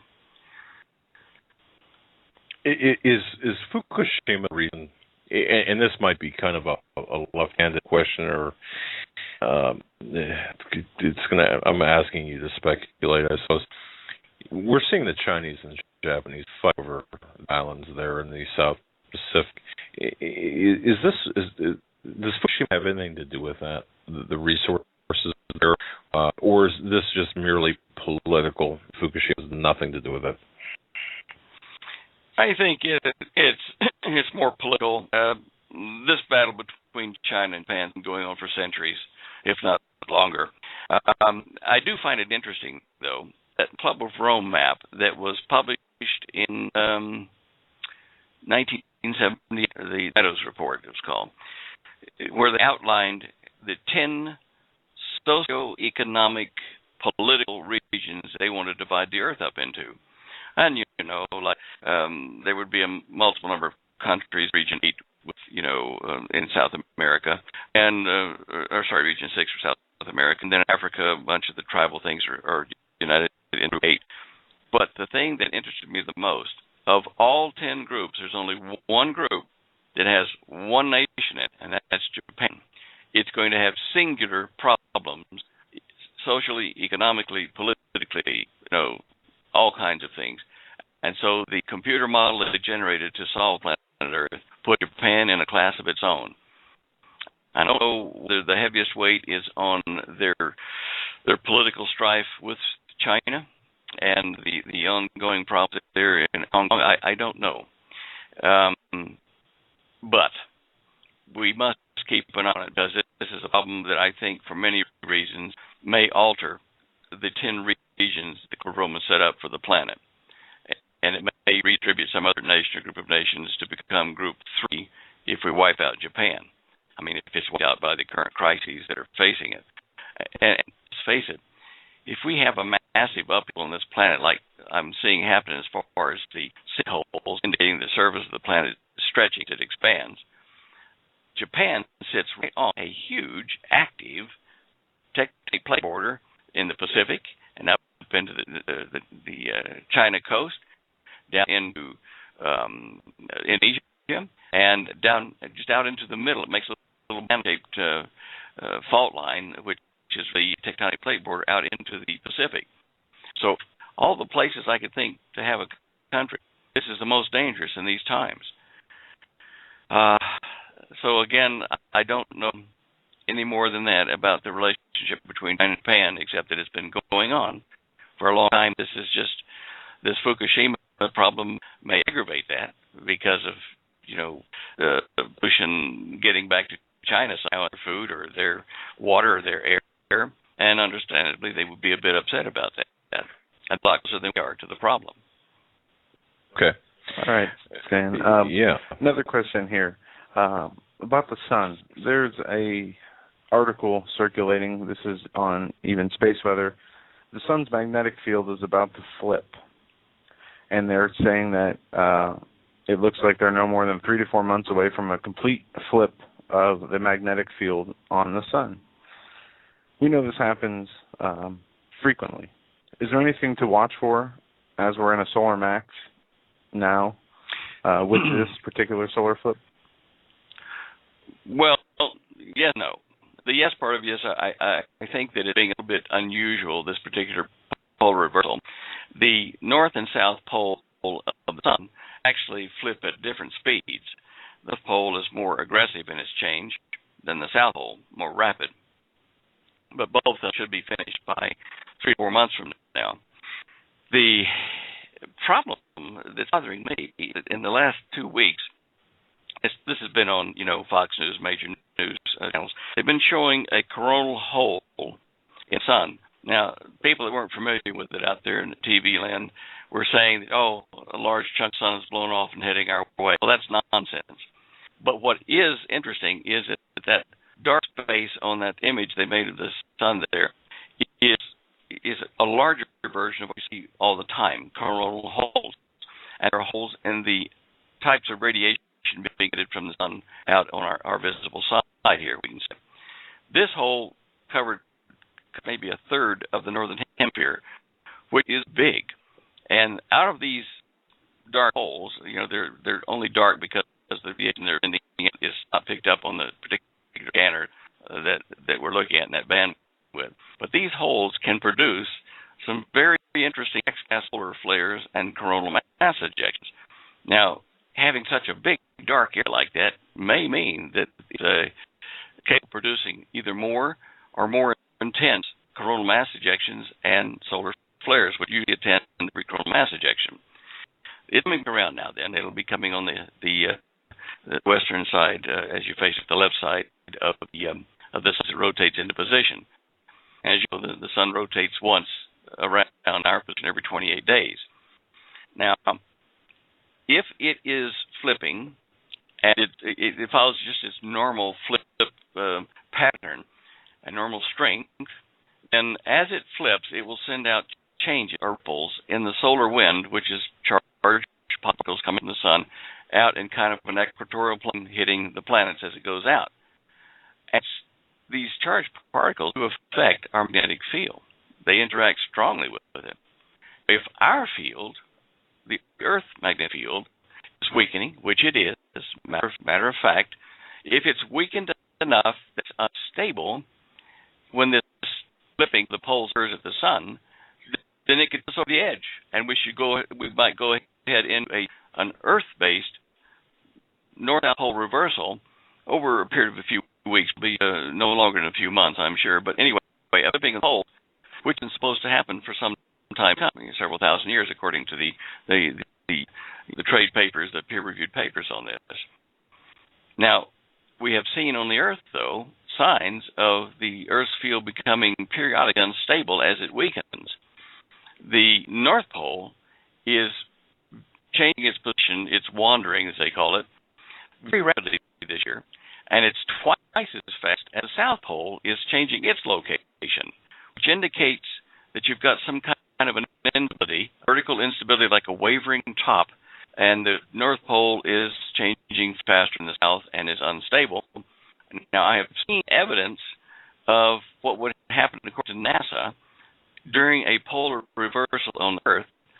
At least 2 mini poles, mini north-south poles form inside the Earth and give us, in time, 3 North Poles, 3 South Poles. Now, in this year, probably 3 months ago, I guess it's now, I saw strong evidence of a mini-pole pair forming with one pole just underneath the tip of India, another across the equator from that, down on the just beneath the equator on the northeast face of the continent of South America. It was there for several days, and eventually it petered out and disappeared. I'm thinking that this change of the magnetic field on the sun could be a very interesting one. There are a number of probabilities it could happen and cause some very severe repercussions here in the Earth and the power and energy distribution grids that we have that are subject to being damaged by changes in the magnetic field and extremes. Coronal mass ejections do, and flares and atoms that are in the flares can do as well. Does that kind of answer your question, Joe? Yeah, he's shaking his head there. Yes. But Stan, let me ask this. We had, and I think this is kind of maybe related, the news. In fact, we played a clip this week about, and I'm not sure if you and I spoke about this or you spoke about this publicly on our show, where we just missed this Carrington, what is it, Carrington event? We talked about this on the last time Stan was on. There was a report by a news agency saying that, we just missed a huge EMP, a coronal mass ejection EMP from the sun that would have amounted to basically a Carrington event. But there was no solar data to back that up from what we could tell. But did we miss a Carrington-type event with a solar flare or a coronal mass ejection? Well, I don't think it was a near miss, but certainly if it had been restricted, it could have put us back into the age on whatever part of the planet hit by it was facing it when it hit. And I suspect that it would probably be a portion of China, maybe Russia, and the United States, depending on what time of day it was when the major of the storm came in. This is a distinct possibility. It may not be probable in some people, it's possible. And certainly the massive coronal hole that we see up there is a breeding ground for the type of event that precipitated the Carrington of the 1800s. So I think people should be very seriously taking making preparations for this, because when officialdom kind of comes out and says, in the news reports, look, if we were to suffer a Carrington event, this would happen to the power grid, and this thing has happened before, and it will probably happen again. So you might be thinking about, what to do in business or your home should this event happen. Now, that's a very kind of low-key announcement to me that says you better do it without causing a panic. And believe me, a Carrington-type event can be precipitated by certain type of nuclear bombs that are designed to make an EMP pulse, and they don't do damage on the ground as far as burning anything, but the magnetic impulse they send out would fry, our power structure and all of our computers, and America would be totally open to foreign invasion and totally open to chaos, anarchy within the borders. So it's a very important thing to be prepared for in your home, and I think it's probable over time. Okay, Stan, and I've been getting different pieces of information about this. For example, let's say that there was an EMP type of event that took place over America. Do the pieces of electronic equipment, we'll just take a car, for example. It's parked in a driveway, a newer car, with the electronic ignition, all the electronics, the computers and such. Would that be affected? I mean, would that be taken out and rendered, would that be a 2-ton or 1.5-ton paperweight in your driveway at that point? Depending upon how far you are from the airburst that generates the EMP, yes. And I would say that there are other mitigating factors that might save your car. Again, depending upon what's around your car or in your neighborhood, ground conductivity underneath, local radio wave interference, to me it's a grounded object, it's over tires. But with the shortness of the impulse, and if you're close enough to the, within 1,000 miles of the burst, you could see your car rendered useless, especially if you use computer chips to do everything in the car these days. It's a wonderful luxury to have, but you'd be better off, you'd be safer with a pre-1976 car, most vintages, that use spark plugs and, spark caps and, a distributor cap. Those won't be hurt by the EMP. Your battery would be safe too, so, it would work if you had the older cars. Wow. Okay. And I've been getting conflicting reports on that. And people might think, well, these are such academic questions here, such simple questions, but I think that they bear repeating. For example, your computer at home or any type of appliance that uses computer technology that we have today, if it is not plugged into the power grid, if it's just an idle, unplugged, away from the power grid, will those items be affected? If not, we'll say if not properly protected. My opinion is yes, they need to be properly protected. Again, depending upon how far, what how short the wavelength is of the EMP they produce. Normally, what you do to protect these things answers that question. You need to have a little container like a trash can with maybe some aluminum foil wrapped, a thick wad wrapped around the lip of the trash can, and a metal lid, of course. And you put your goodies in there on top of, say, a piece of styrofoam so that your radio doesn't touch even the metal of the can. And then you put the lid on the thing and, ground wire to the trash can and hook it to your water pipe or something. So you've got a good ground to carry any EMP pulse straight to ground. That's protecting it should you be, near enough to ground zero. So that tells you right there that just sitting out in the open isn't kind of the best idea. Some will survive, I'll tell you that right now. Some computers, some radios will survive. But I have no idea which areas of the country, what altitudes, all the variables. I don't know would be the safest place that you do that. And here's another thing. People get upset about this. All right, we're going to prepare for an EMP attack, and we're going to put in a trash can, and we got my radio. Okay, you might have some other stuff in there. I don't know, an iPad or a little portable computer, whatever. Now, you don't know when the EMP is coming, so you put that there as your backup. The EMP comes. It falls apart. You pull all your gear out of your can and start to use it. Another EMP comes from the sun or from a nuclear blast somewhere nearby. Well, that's fried. Now what do you do? Well, I have two of them. Well, maybe I need three of them. And, at a certain point it becomes, difficult to prepare for 2 or 3 or 4 EMP effects, whether from the sun or nuclear war. So you might have one backup and be careful about using it and wrap it up and put it back under protection once you're through. But basically, when that kind of event happens, we're all going to be out of touch, and depending on each other and our neighbors, family, friends, to survive in chaos that ensues. It won't just be America. I'm sure there'll be other countries that are affected this way too, which kind of makes me think in the biblical prophecies about all the horses and stuff that are used in the Armageddon conflict. I've often wondered, well, why would one horses in this day and age? Maybe it's because things will work.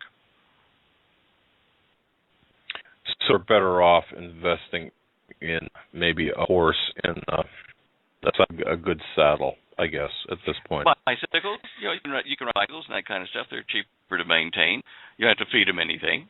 And bicycles and little carts to carry behind your bicycle so you can pedal water to your home from some place, or batteries or other things you need. But to be preparing to endure as best possible when we lose power technically or technologically back to the horse and buggy era of the mid to late 1800s. And it won't be quite that bad, but it'll be bad. And that way you can prepare for it. You don't care if the EMP knocks out your radio. And your wife's book, Dare to Prepare, one of the best survival guides out there. The best. That's the gold standard for preparation, I believe. Hundreds of pages on purifying water, hundreds of pages on simple, realistic, affordable tips and help on how to survive in case there is no power, in case there is no water, in case there is no, luxuries we enjoy and take for granted so much so today. Yeah, and I mean, we've had a number of government departments use her book to train first responders. Yeah, exactly. And that book with your book, Stan, Cosmic Conspiracy, together, because Cosmic Conspiracy lays out everything from what I've seen, the history of the geological changes that we've seen into talking about prophecy unfolding before our eyes and what we can expect to happen.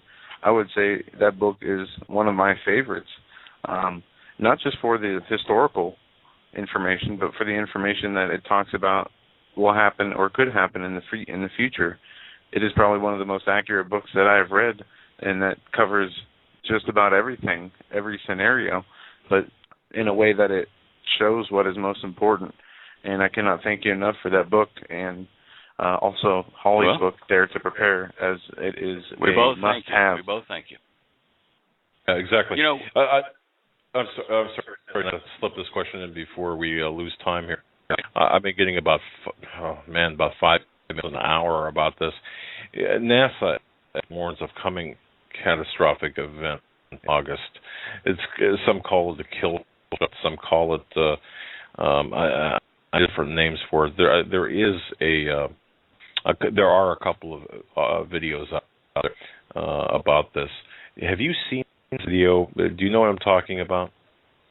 Yeah, and some of it's created out of Ed Dames and his remote view. It goes back for, a decade or two when he was on Art Bell's show. And he and I both talked about this when we were doing a show out there for Coast in Elwood.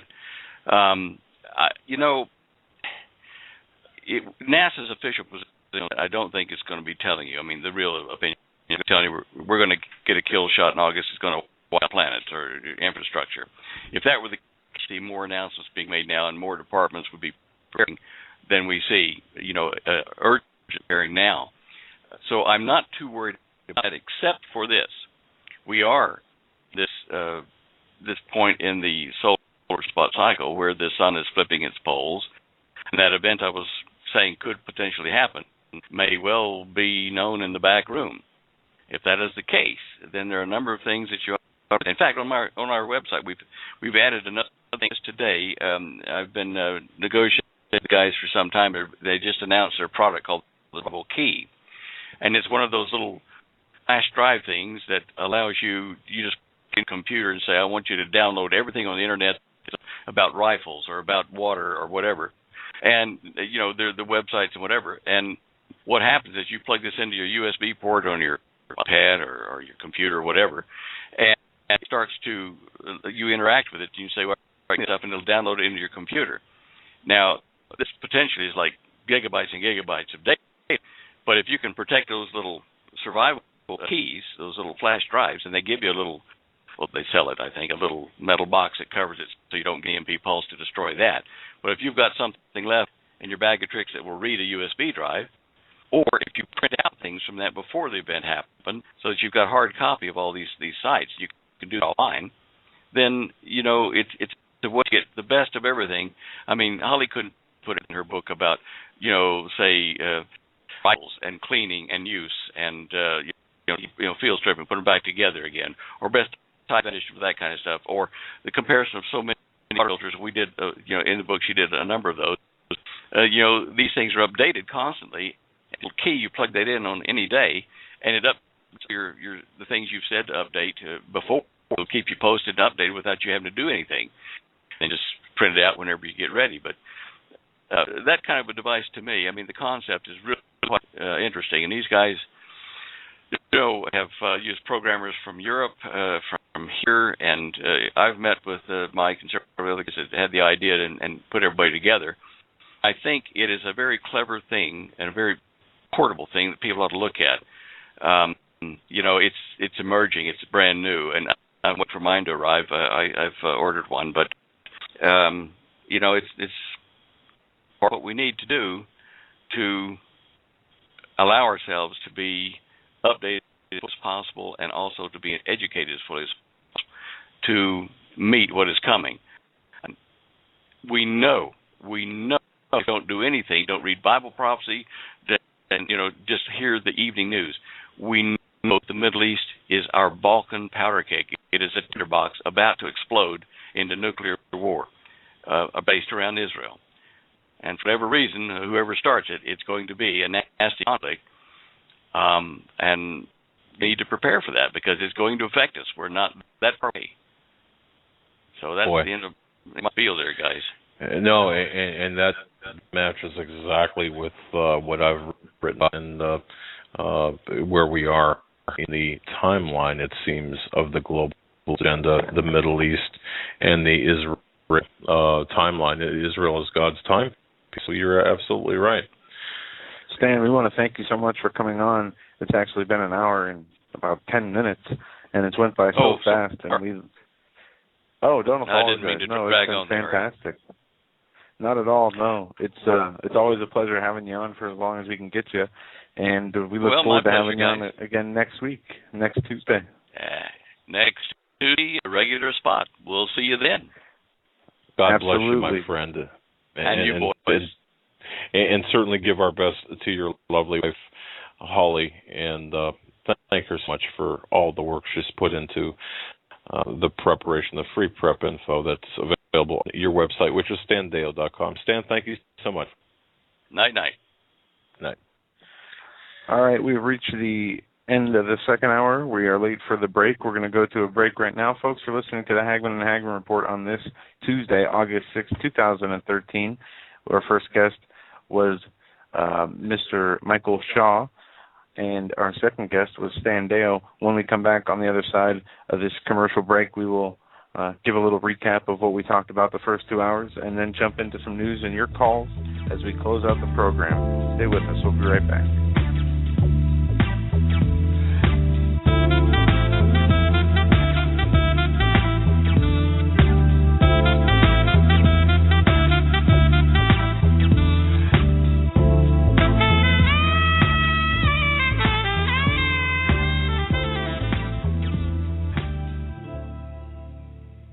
Hi folks, Doug Hagmann here. You might know me as the co-host from the Hagmann and Hagmann Report, or as a frequent guest on Coast to Coast AM with George Norrie. If you're like me, you're tired and confused over today's headlines. You just don't know where to turn for accurate, concise information about really what's going on, what's true. Third and final hour on this Tuesday, August 6, 2013. I want to open this hour with a brief audio clip on what was aired today on Fox News. The U.S. Army says it is unable to break ties to al-Qaeda-linked contractors. Here is the quick 2-minute audio, then we're going to get into a story on the Muslim Brotherhood and what they're doing with our local politicians. The U.S. Army facing some serious heat this morning after saying that it is unable to break ties with dozens of government contractors allegedly tied to al-Qaeda and other extremist groups. Chief Congressional Correspondent Mike Emanuel, he is live in our D.C. Bureau with more. So, Mike, lay out the nature of the problem. Heather, good morning. The Special Inspector General for Afghanistan Reconstruction, or SIGAR, says Army contracts with companies tied to al-Qaeda and the Taliban have not been suspended. The report says, quote, SIGAR has referred 43 such cases to the Army, and all have been rejected despite detailed supporting information demonstrating that these individuals and entities are providing material support to the insurgency in Afghanistan. In other words, they may be enemies of the United States, but that is not enough to keep them from getting government contracts. Suspensions and debarments are an important tool for ensuring that U.S. agencies award contracts only to responsible entities. A few minutes ago, I interviewed a member of the Of course, it won't play out, but we're going to go right to our article of John McCain. But, yeah, that audio. U.S. Army says it's unable to break its ties to al-Qaeda-linked contractors, and just goes to show, furthering, how many ties there are, deep governmental ties, between the United States and the so-called terrorist group, which has shut down all embassies. Their threats have shut down and put out a global travel alert to people everywhere. They are said to be the reasons of all the woes and losses of freedom here in the U.S., but we just cannot stop hiring, helping, paying, and funding and arming them. What a Unbelievable problem. How can we ever overcome this?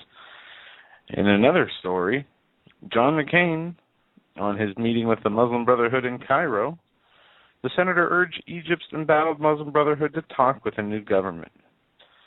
Plus, he believes the U.S. may cut off aid to the country if not.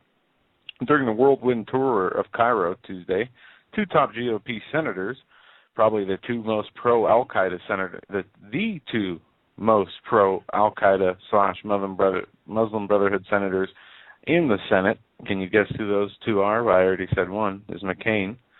Dad, I'll let you guess the second one. Well, I would say Graham, but... You're right. Oh, and isn't that something? Because we've got Ellison in the House as well, who's actually a Muslim.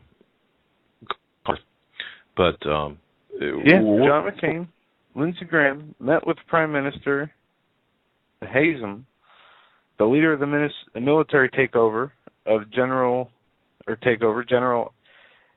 Abdel Fattah, the Vice President Mohammed, the local politician leaders, and city civil society representatives.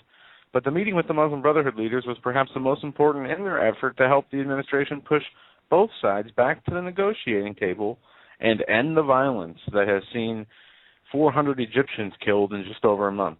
Folks, it's a lot more than 400. I'll just say that now, from what I have researched. Anyway, we met some of the Muslim Brotherhood representatives. They were senior-level people, McCain told the Daily Beast Tuesday in an exclusive interview from Cairo, adding that the officials requested to remain anonymous. They believe things are going to get a lot worse before they get better. They demanded that Morsi be released.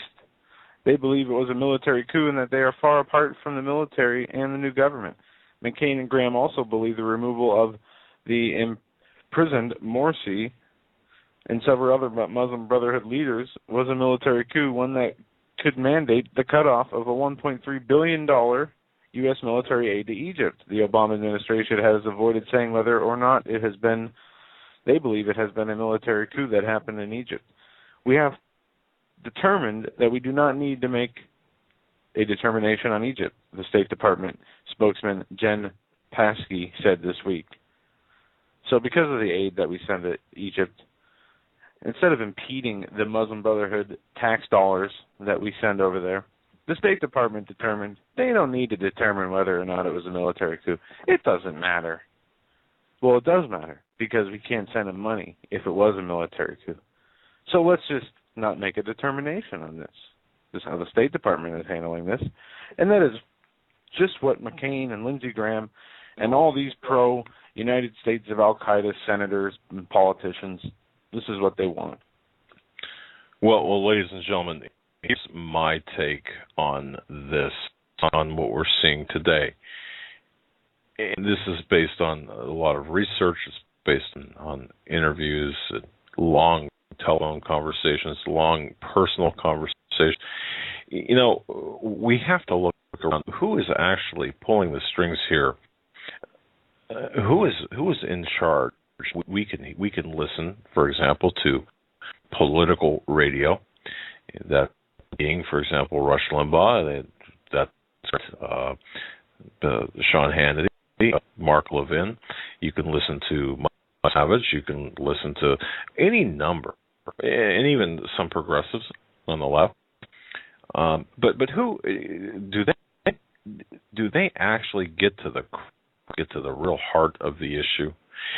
Of course. I mean, they are the most transparent, honest news agency and news hosts out there. I mean, we should not only trust what Bill O'Reilly says, we should get transcripts of his show every day and listen to everything he says as if it was the gospel. And of course, I'm being sarcastic, but this is what people do, and they do it to MSNBC and CNN and even to our show. And this is not how it should be. You know, it seems as if, and folks and listeners, boy, you know, at this point, after really undergoing a conversion, and I mean a conversion, really waking up and seeing the things around us, I find it insulting because it's almost as if you're listening to a radio or watching a television broadcast of a game, if you will. But it's kind of to keep you occupied, to keep you away from the issues. Pretty much with Mr. initially, the first hour, and I all of the conversation that was dedicated to the low flush toilets, for example, and how Rush Limbaugh went in and really blamed the Democrats. It's just not. It's not a political issue. It is an issue, a much larger issue, and people really the powers are laughing at us. They're used by our constitutional public. They're making a mockery of the people who founded this country, and they control our paradigm. Because we have been unwilling to fight, we are, the joke's on us. And here, I happened to find a portion or a segment of Council on Foreign Relations President Hawes, his introduction of Hillary Clinton back earlier this year, at the beginning of the year, when Hillary Clinton was a speaker at the CFR meeting, and Hawes said, "This is the 8th time Hillary Clinton has spoken at the CFR, and her 3rd appearance in her current incarnation as Secretary of State." The speech is one of the most anticipated in really her history, and in the CFR's history. Anticipated farewell address since 1796. This, according to Richard Hawes. And he added, "I think, though, that views on entangling alliances might be somewhat different than George Washington." Remember what George Washington said, folks: beware of foreign entanglements. And you've got Richard Hawes, the CFR, introducing Hillary Rodham Clinton in her outgoing position as Secretary of State, and making a joke like this. Too funny. Well, the joke is on us, isn't it? And the actual speech that was given by Hillary Clinton was filled with I don't even know how to describe it, and I certainly am going to read 16 pages of transcripts, but suffice it to say that the Clinton speech, the Clinton speech, serves as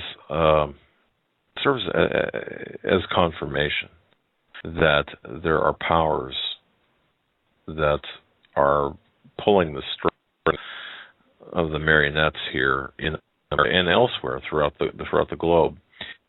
So if we superimpose this over what we're seeing take place in the Middle East, and I have to circle back around to what we're seeing take place in the Middle East, because I want people to understand. We're watching history play out here. We're watching history. We're watching the prelude to World War III. And I was with a gentleman before the show, and he had shared with me a statement made by a friend of his, Larry, the Nundercola conspiracy. And the statement was, and I'm paraphrasing, Mr. Larry Abraham, about, can you define evil, or can you explain evil, or how do you explain evil? And that's behind all of this. Evil, these plans, globalists. Folks, we have been brought to the brink of World War III. And I don't say that lightly. I say that with a very concerned heart. Because, I received an email from somebody who read my latest article that appears on HomelandSecurityUS.com, freepress.com, and he said, "Well, nothing's happened, and here it is, August 5th. It was from yesterday. Nothing's happened. So that I guess that makes you either a liar or a fool." Now, the intonation is mine, of course. I thought that statement. And wait a minute. August 5th, I don't recall ever saying something was going to happen by August 5th.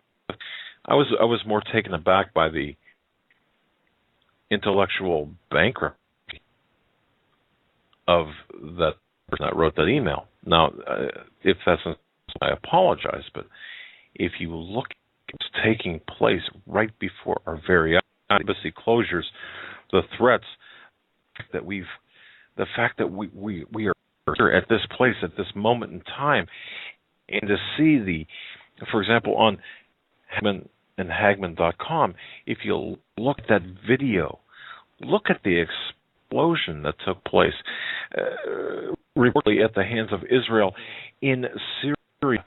Go back to May for that explosion in Syria. Are we not seeing the workings of, or the initial stages of the Third World War? I say we are, and those people who don't see it, oh man, I don't have an answer. I don't know how to even respond to that, folks. I really believe that at this time we don't have much time. I don't know if this is going to be our last broadcast. I'm not saying it will be. I don't think it will be. In fact, we plan on being under for some time. But our future's not guaranteed, and we've got psychopaths that are manipulating, which are taking us to the brink of World War III, playing chicken in the tunnel, as one individual had told me. And as I said in one of the recent programs, we're passengers in a car going 100 miles an hour in a very thin tunnel and playing chicken with a train.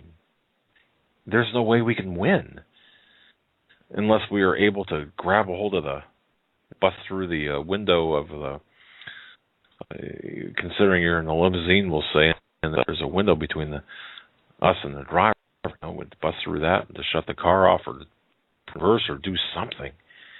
But I think what we're seeing play out right before us is a very high stakes game of brinkmanship, geopolitical maneuvering to our detriment. And there will be the blood of Americans. There will be the blood of others, innocents. And I don't think this is something we should lightly at all. And I hope I've conveyed the seriousness of what we're seeing. And that brings me to my closing point. Although it's late in the game, we still have, and for every day, for every week, for every month that we can push back this agenda by exposing what they're doing and perhaps foiling or at least being a pain in the neck to these people, being a nuisance, a serious nuisance to the evil plans of these evil, psychotic power brokers, then we're doing our job. And each and every one of you, I believe this, each and every one of you listening to this can make a difference. Being the center of your influence, your own center of influence within your group. Ask people to pay attention. Ask people to take a look at what's going on. Bring people to the facts. Bring the facts to people. You're not going to change everybody's mind. Perhaps you won't even change the mind of your family members. But you got to try. You've got to try. No, really, we have to try, especially when it comes to telling our family members about the times we live in, about the prophecies in the Bible, about the price that the Lord paid for our salvation. These are things that we are called upon to tell our fellow human beings, not only our families, but our neighbors, our friends, and people we don't know. Whenever the opportunity presents itself, we have to spread the good news about the Lord. That's what we're called to do. Be proud of and proclaim the gospel to everyone. And sadly, the criminalization in the military when it comes to the gospel is now coming out into full swing. We're seeing it's completed in schools. In towns, atheists are getting the 10 Commandments ripped down to be able to establish their own list of 10 whatever they'll call them. But there's a lot of things changing, and they're changing fast. And people in the chat room are talking about something that I've talked about for a while.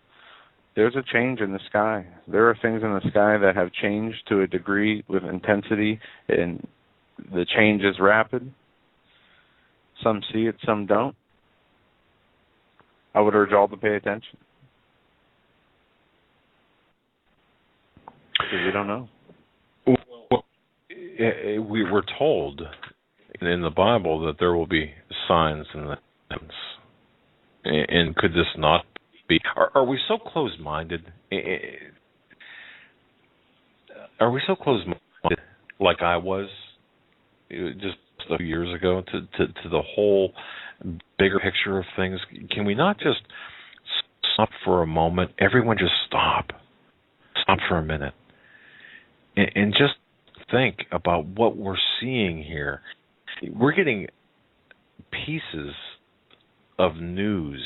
For example, the embassy closings, which is so big. You know, it's interesting because you can talk with people about this, but the consumption that they have of the news, how they consume the news, perceive these events, the superficial nature and people look at this. The average person looks at the embassy threats, and they say, "Oh, ho hum. This is merely government crying wolf. Some sort of diversionary tactic to get everyone's minds away from the NSA scandal, not a scandal, but a crime, the IRS, and so on and so forth." But can you not see the larger picture? Can you not? I'm not saying this disparagingly at all.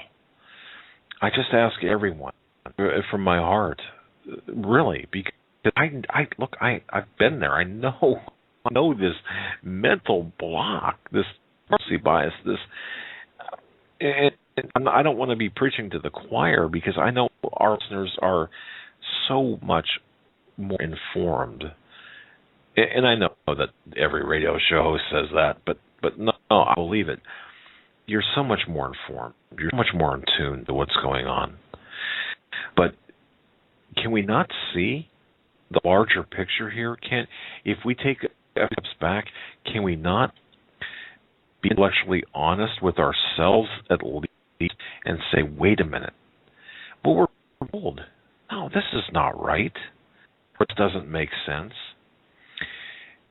And for crying out loud, let's think above political paradigm, because the political paradigm right now is nothing more than professional wrestling in the political arena.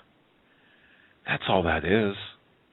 There might be two parties in name, but ask yourself this, ladies and gentlemen, or at the time someone says, well, we can vote people in 20, hey, throw it in there, it doesn't matter. When was the last time Congress had overturned or taken to task Obama overturning an executive order? Right. Never, not one time. Doesn't that suggest a continuity of agenda or an agreement of the agenda? Because you see, there wasn't this royalty, and believe me, royalty, I'm using that word deliberately. If there wasn't this royalty class, there would be proper discipline. There would be proper checks and balances. We have lost our system of checks and balances in this country. And without the checks and balances, we are on life support. I just want everyone to understand that, when I'm so humbled when I get a call for Coast to Coast, or I was on Israel National.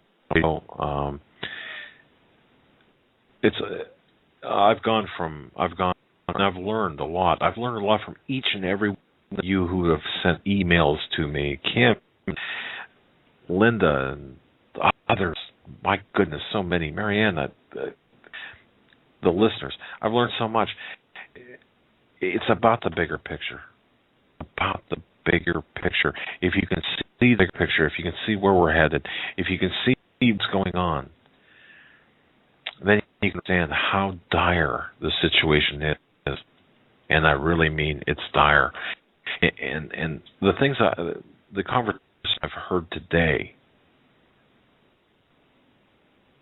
about what's taking place in the Middle East, about the bombings, and about the troop or the embassy closings, and about the overall threat. Folks, we're going to see their shoe drop.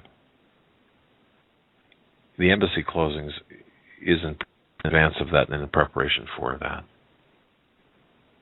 So please, take this seriously. Prepare. And pray. We have to. It's as serious as it gets. It is eternally important. The fate of our eternity rests on what we do with our opportunity while we are on this earth. Either we can be one of two people, one of God's children or one of Satan's. It's very simple, very clear. As the separation of the two groups grows more and more, we're going to be pushed onto either side. Either we're going to turn cold and hard in our hearts, shut our ears and eyes, and remain the way we are, understanding things based on our small life experience and what has been told to us, or we're going to change, open our hearts, and purify ourselves of all the sins we can to become an example of Christ and walk in the way He did. It seems very cut and dry, and I know it's not for many people, including myself. We deal with things every day that are morally mind-bending, in a way, I'll say. It seems as soon as we can get a hold of ourselves in one area of our life, take control of sin in one area of our life, another way or another one comes back roaring even stronger. These are the times we live in. These are the spiritual battles that we are facing and encountering on a daily basis. They will not go away. They will not get less. They will increase. As the times we live in now are different than any other times. And what is on the horizon is unimaginable to most people, to where it says in the Bible that men's hearts will fail them for fear of what's coming. Men's hearts will fail them just in the fear of what's coming. What's going to happen to those people who are here to face what's here after it comes? We need to be diligent, sober, patient, and remain in prayer. You mentioned something, Joe, there. I think that we have to live not only for ourselves, but we have to think our offspring, our children. The greatest responsibility we have is to look after our families. What are we leaving our children? And you might ask yourself this, listeners, you might ask yourself this personally. Okay, what kind of legacy am I leaving for my children? You know, am I leaving and by the way, the other half of that question is, are my children going to curse my name for not doing the right thing, given the opportunity, having the being able to change, or at least, you know, to try to change things? That's very important. Just to gears here a little bit, I want to get into some financial news, kind of the larger picture as well. When we're talking about the events in the Middle East, and I was reminded of this again today. You know, we talk about next week, by the way, is going to be it's August 15th. That's going to be 9 days from now. It's a little bit more than a week away. August 15th, 1931.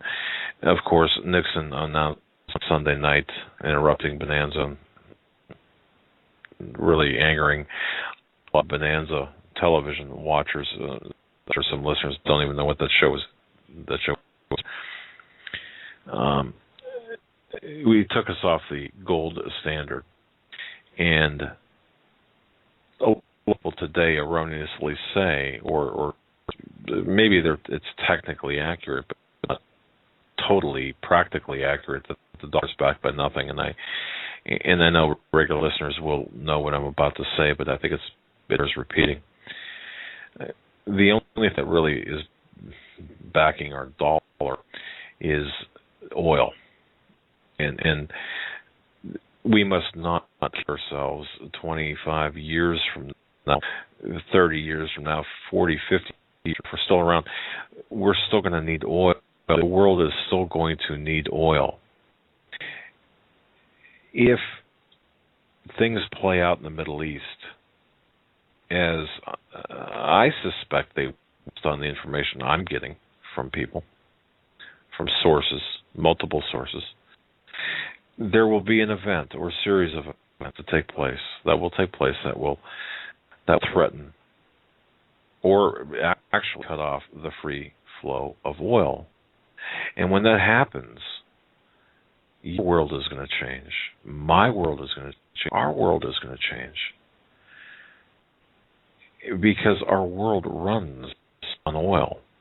And where do we get our oil from? The Middle East. Of course, the Middle East. Why? Not that we need to, yeah. Of course.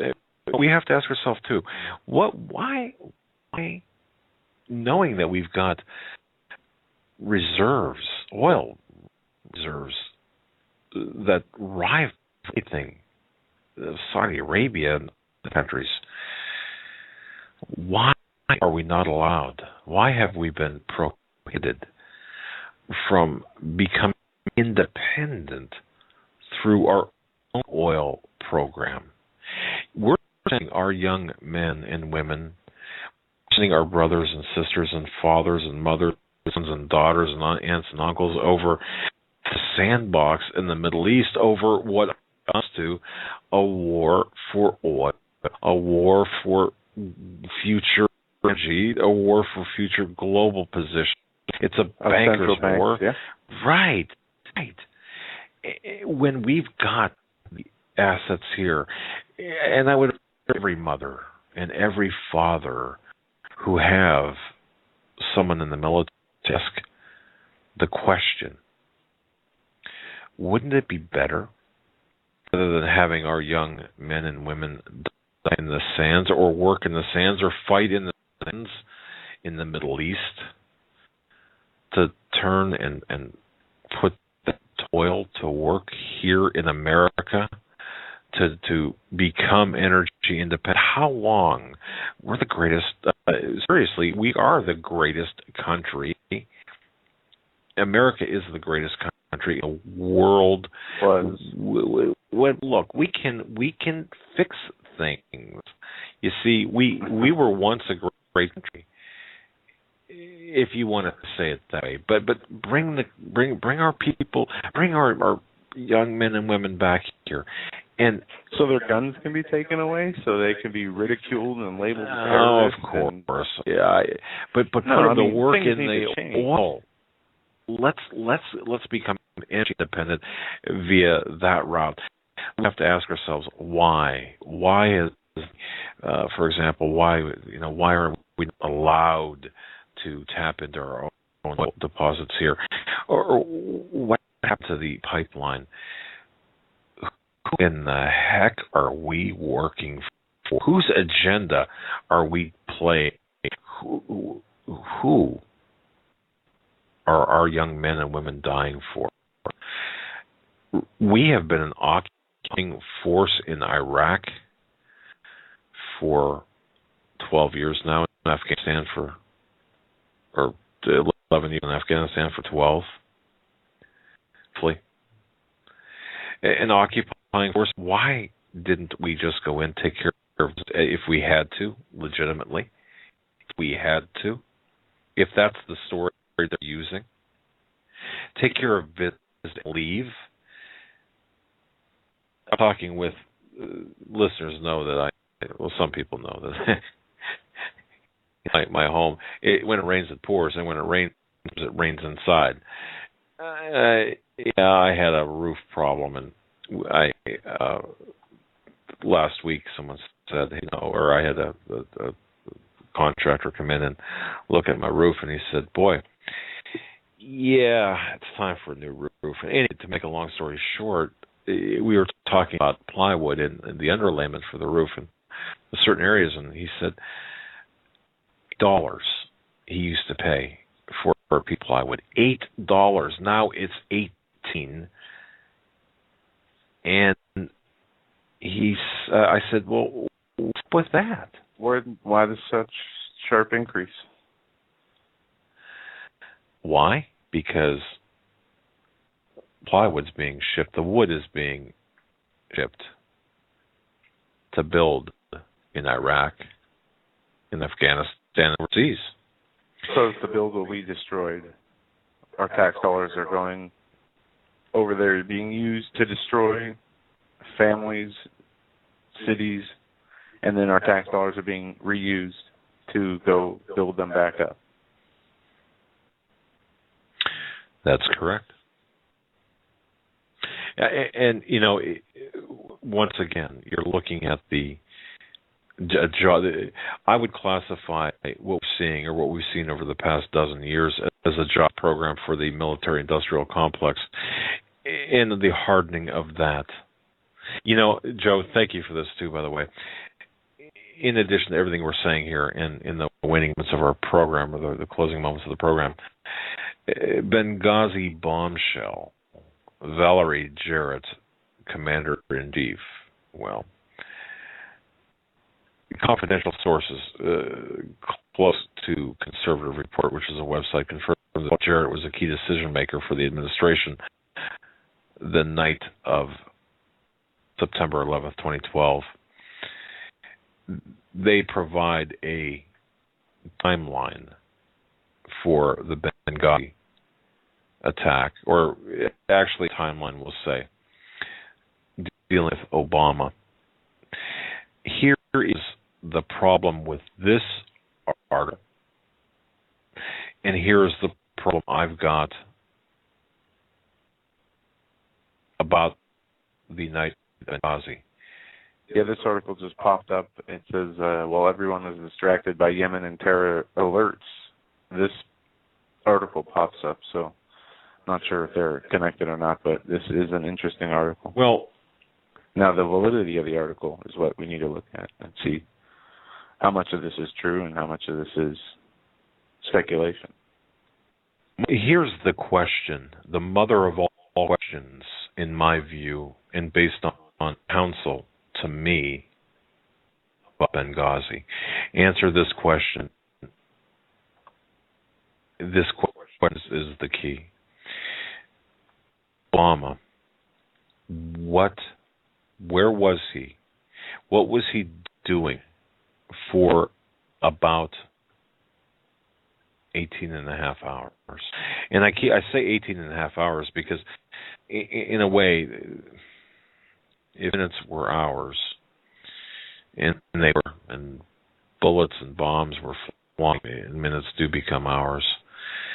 You see, the Watergate tapes were about 1.5 minutes. Now, the Benghazi criminal issue was about a commander-in-chief missing in action for 18 and a half hours. The question is, what was he doing? Where was he? Because you cannot exist in the White House without every single move being documented. You sneeze as the commander-in-chief or the president, there's a doctor there. If you, whatever, okay, trust me, it's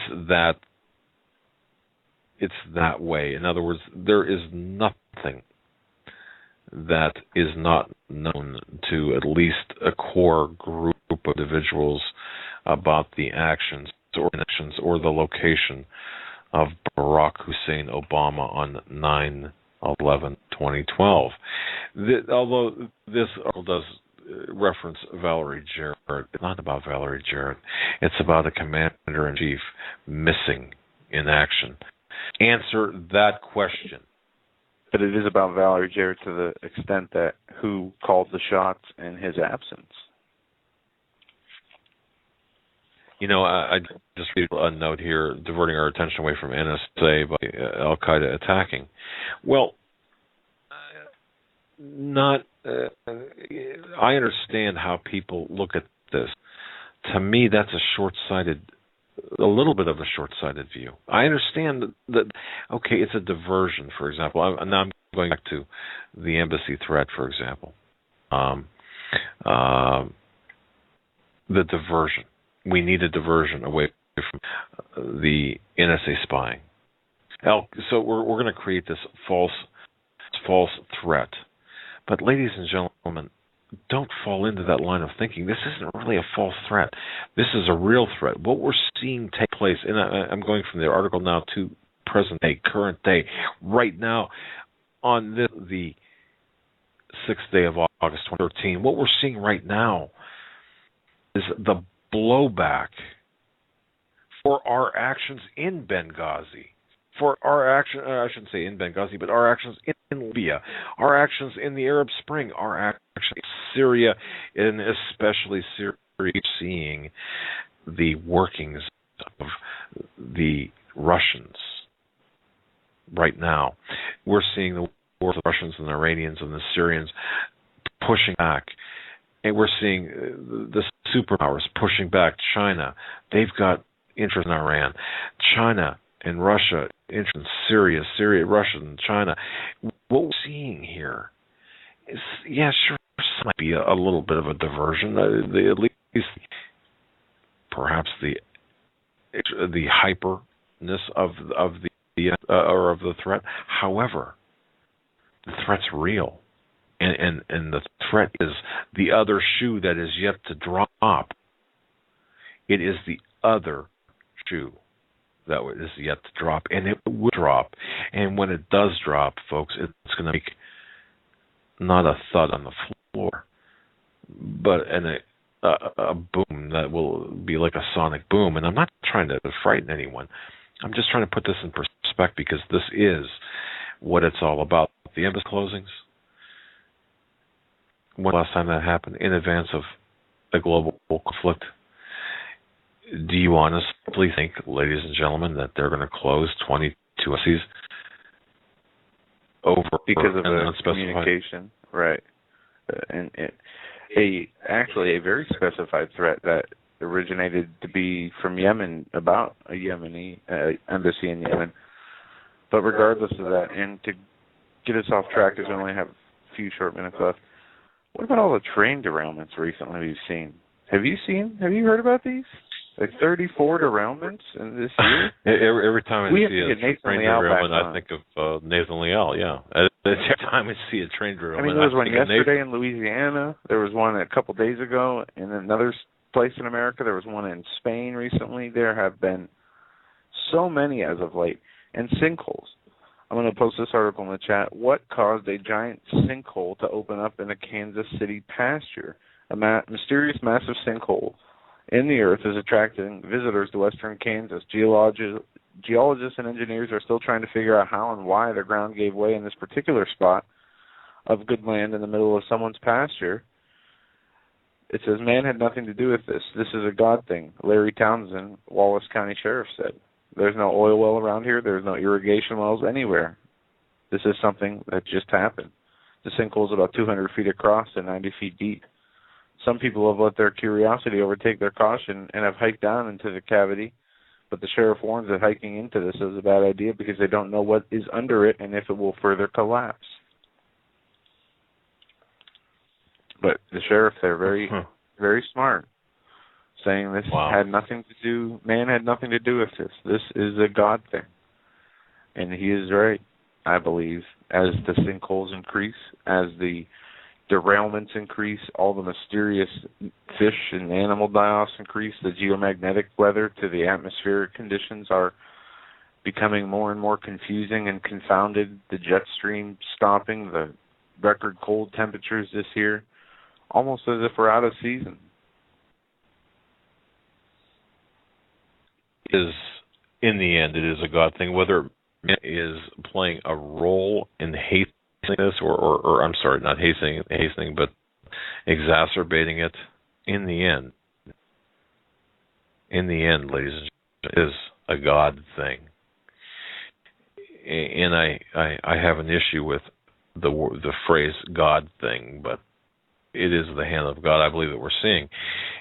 And I do hope, ladies and gentlemen, that each and every one of you takes a few moments and just reflect on the issues. Put everything in perspective. Take a walk with your family. Take a talk with your family. Look at preparations. Just prepare. Pray and prepare. All I can tell you is pray and prepare. Pray and prepare. Joe, it was a good program tonight. Our guest, the first hour, was Michael Shaw. Mike Shaw from freedomadvocates.org. Thank you. And then, of course, Stan Dale. Always a crowd pleaser, Mr. Stan Dale. And this week, Pastor Begley has asked us to come on his show. I think we said Friday we can do it. We have to send him an official communication. I did over Skype today to let him know, but I don't think I got a response. So I will call him tomorrow before his show. Hopefully that will work out, and we will be on with Pastor Paul Begley at noon on Friday, and then hopefully we can snag him and get him on over to our show also this week. All right. We're fixed it. Have a good night, everyone. God bless you all. Until tomorrow, 8 p.m.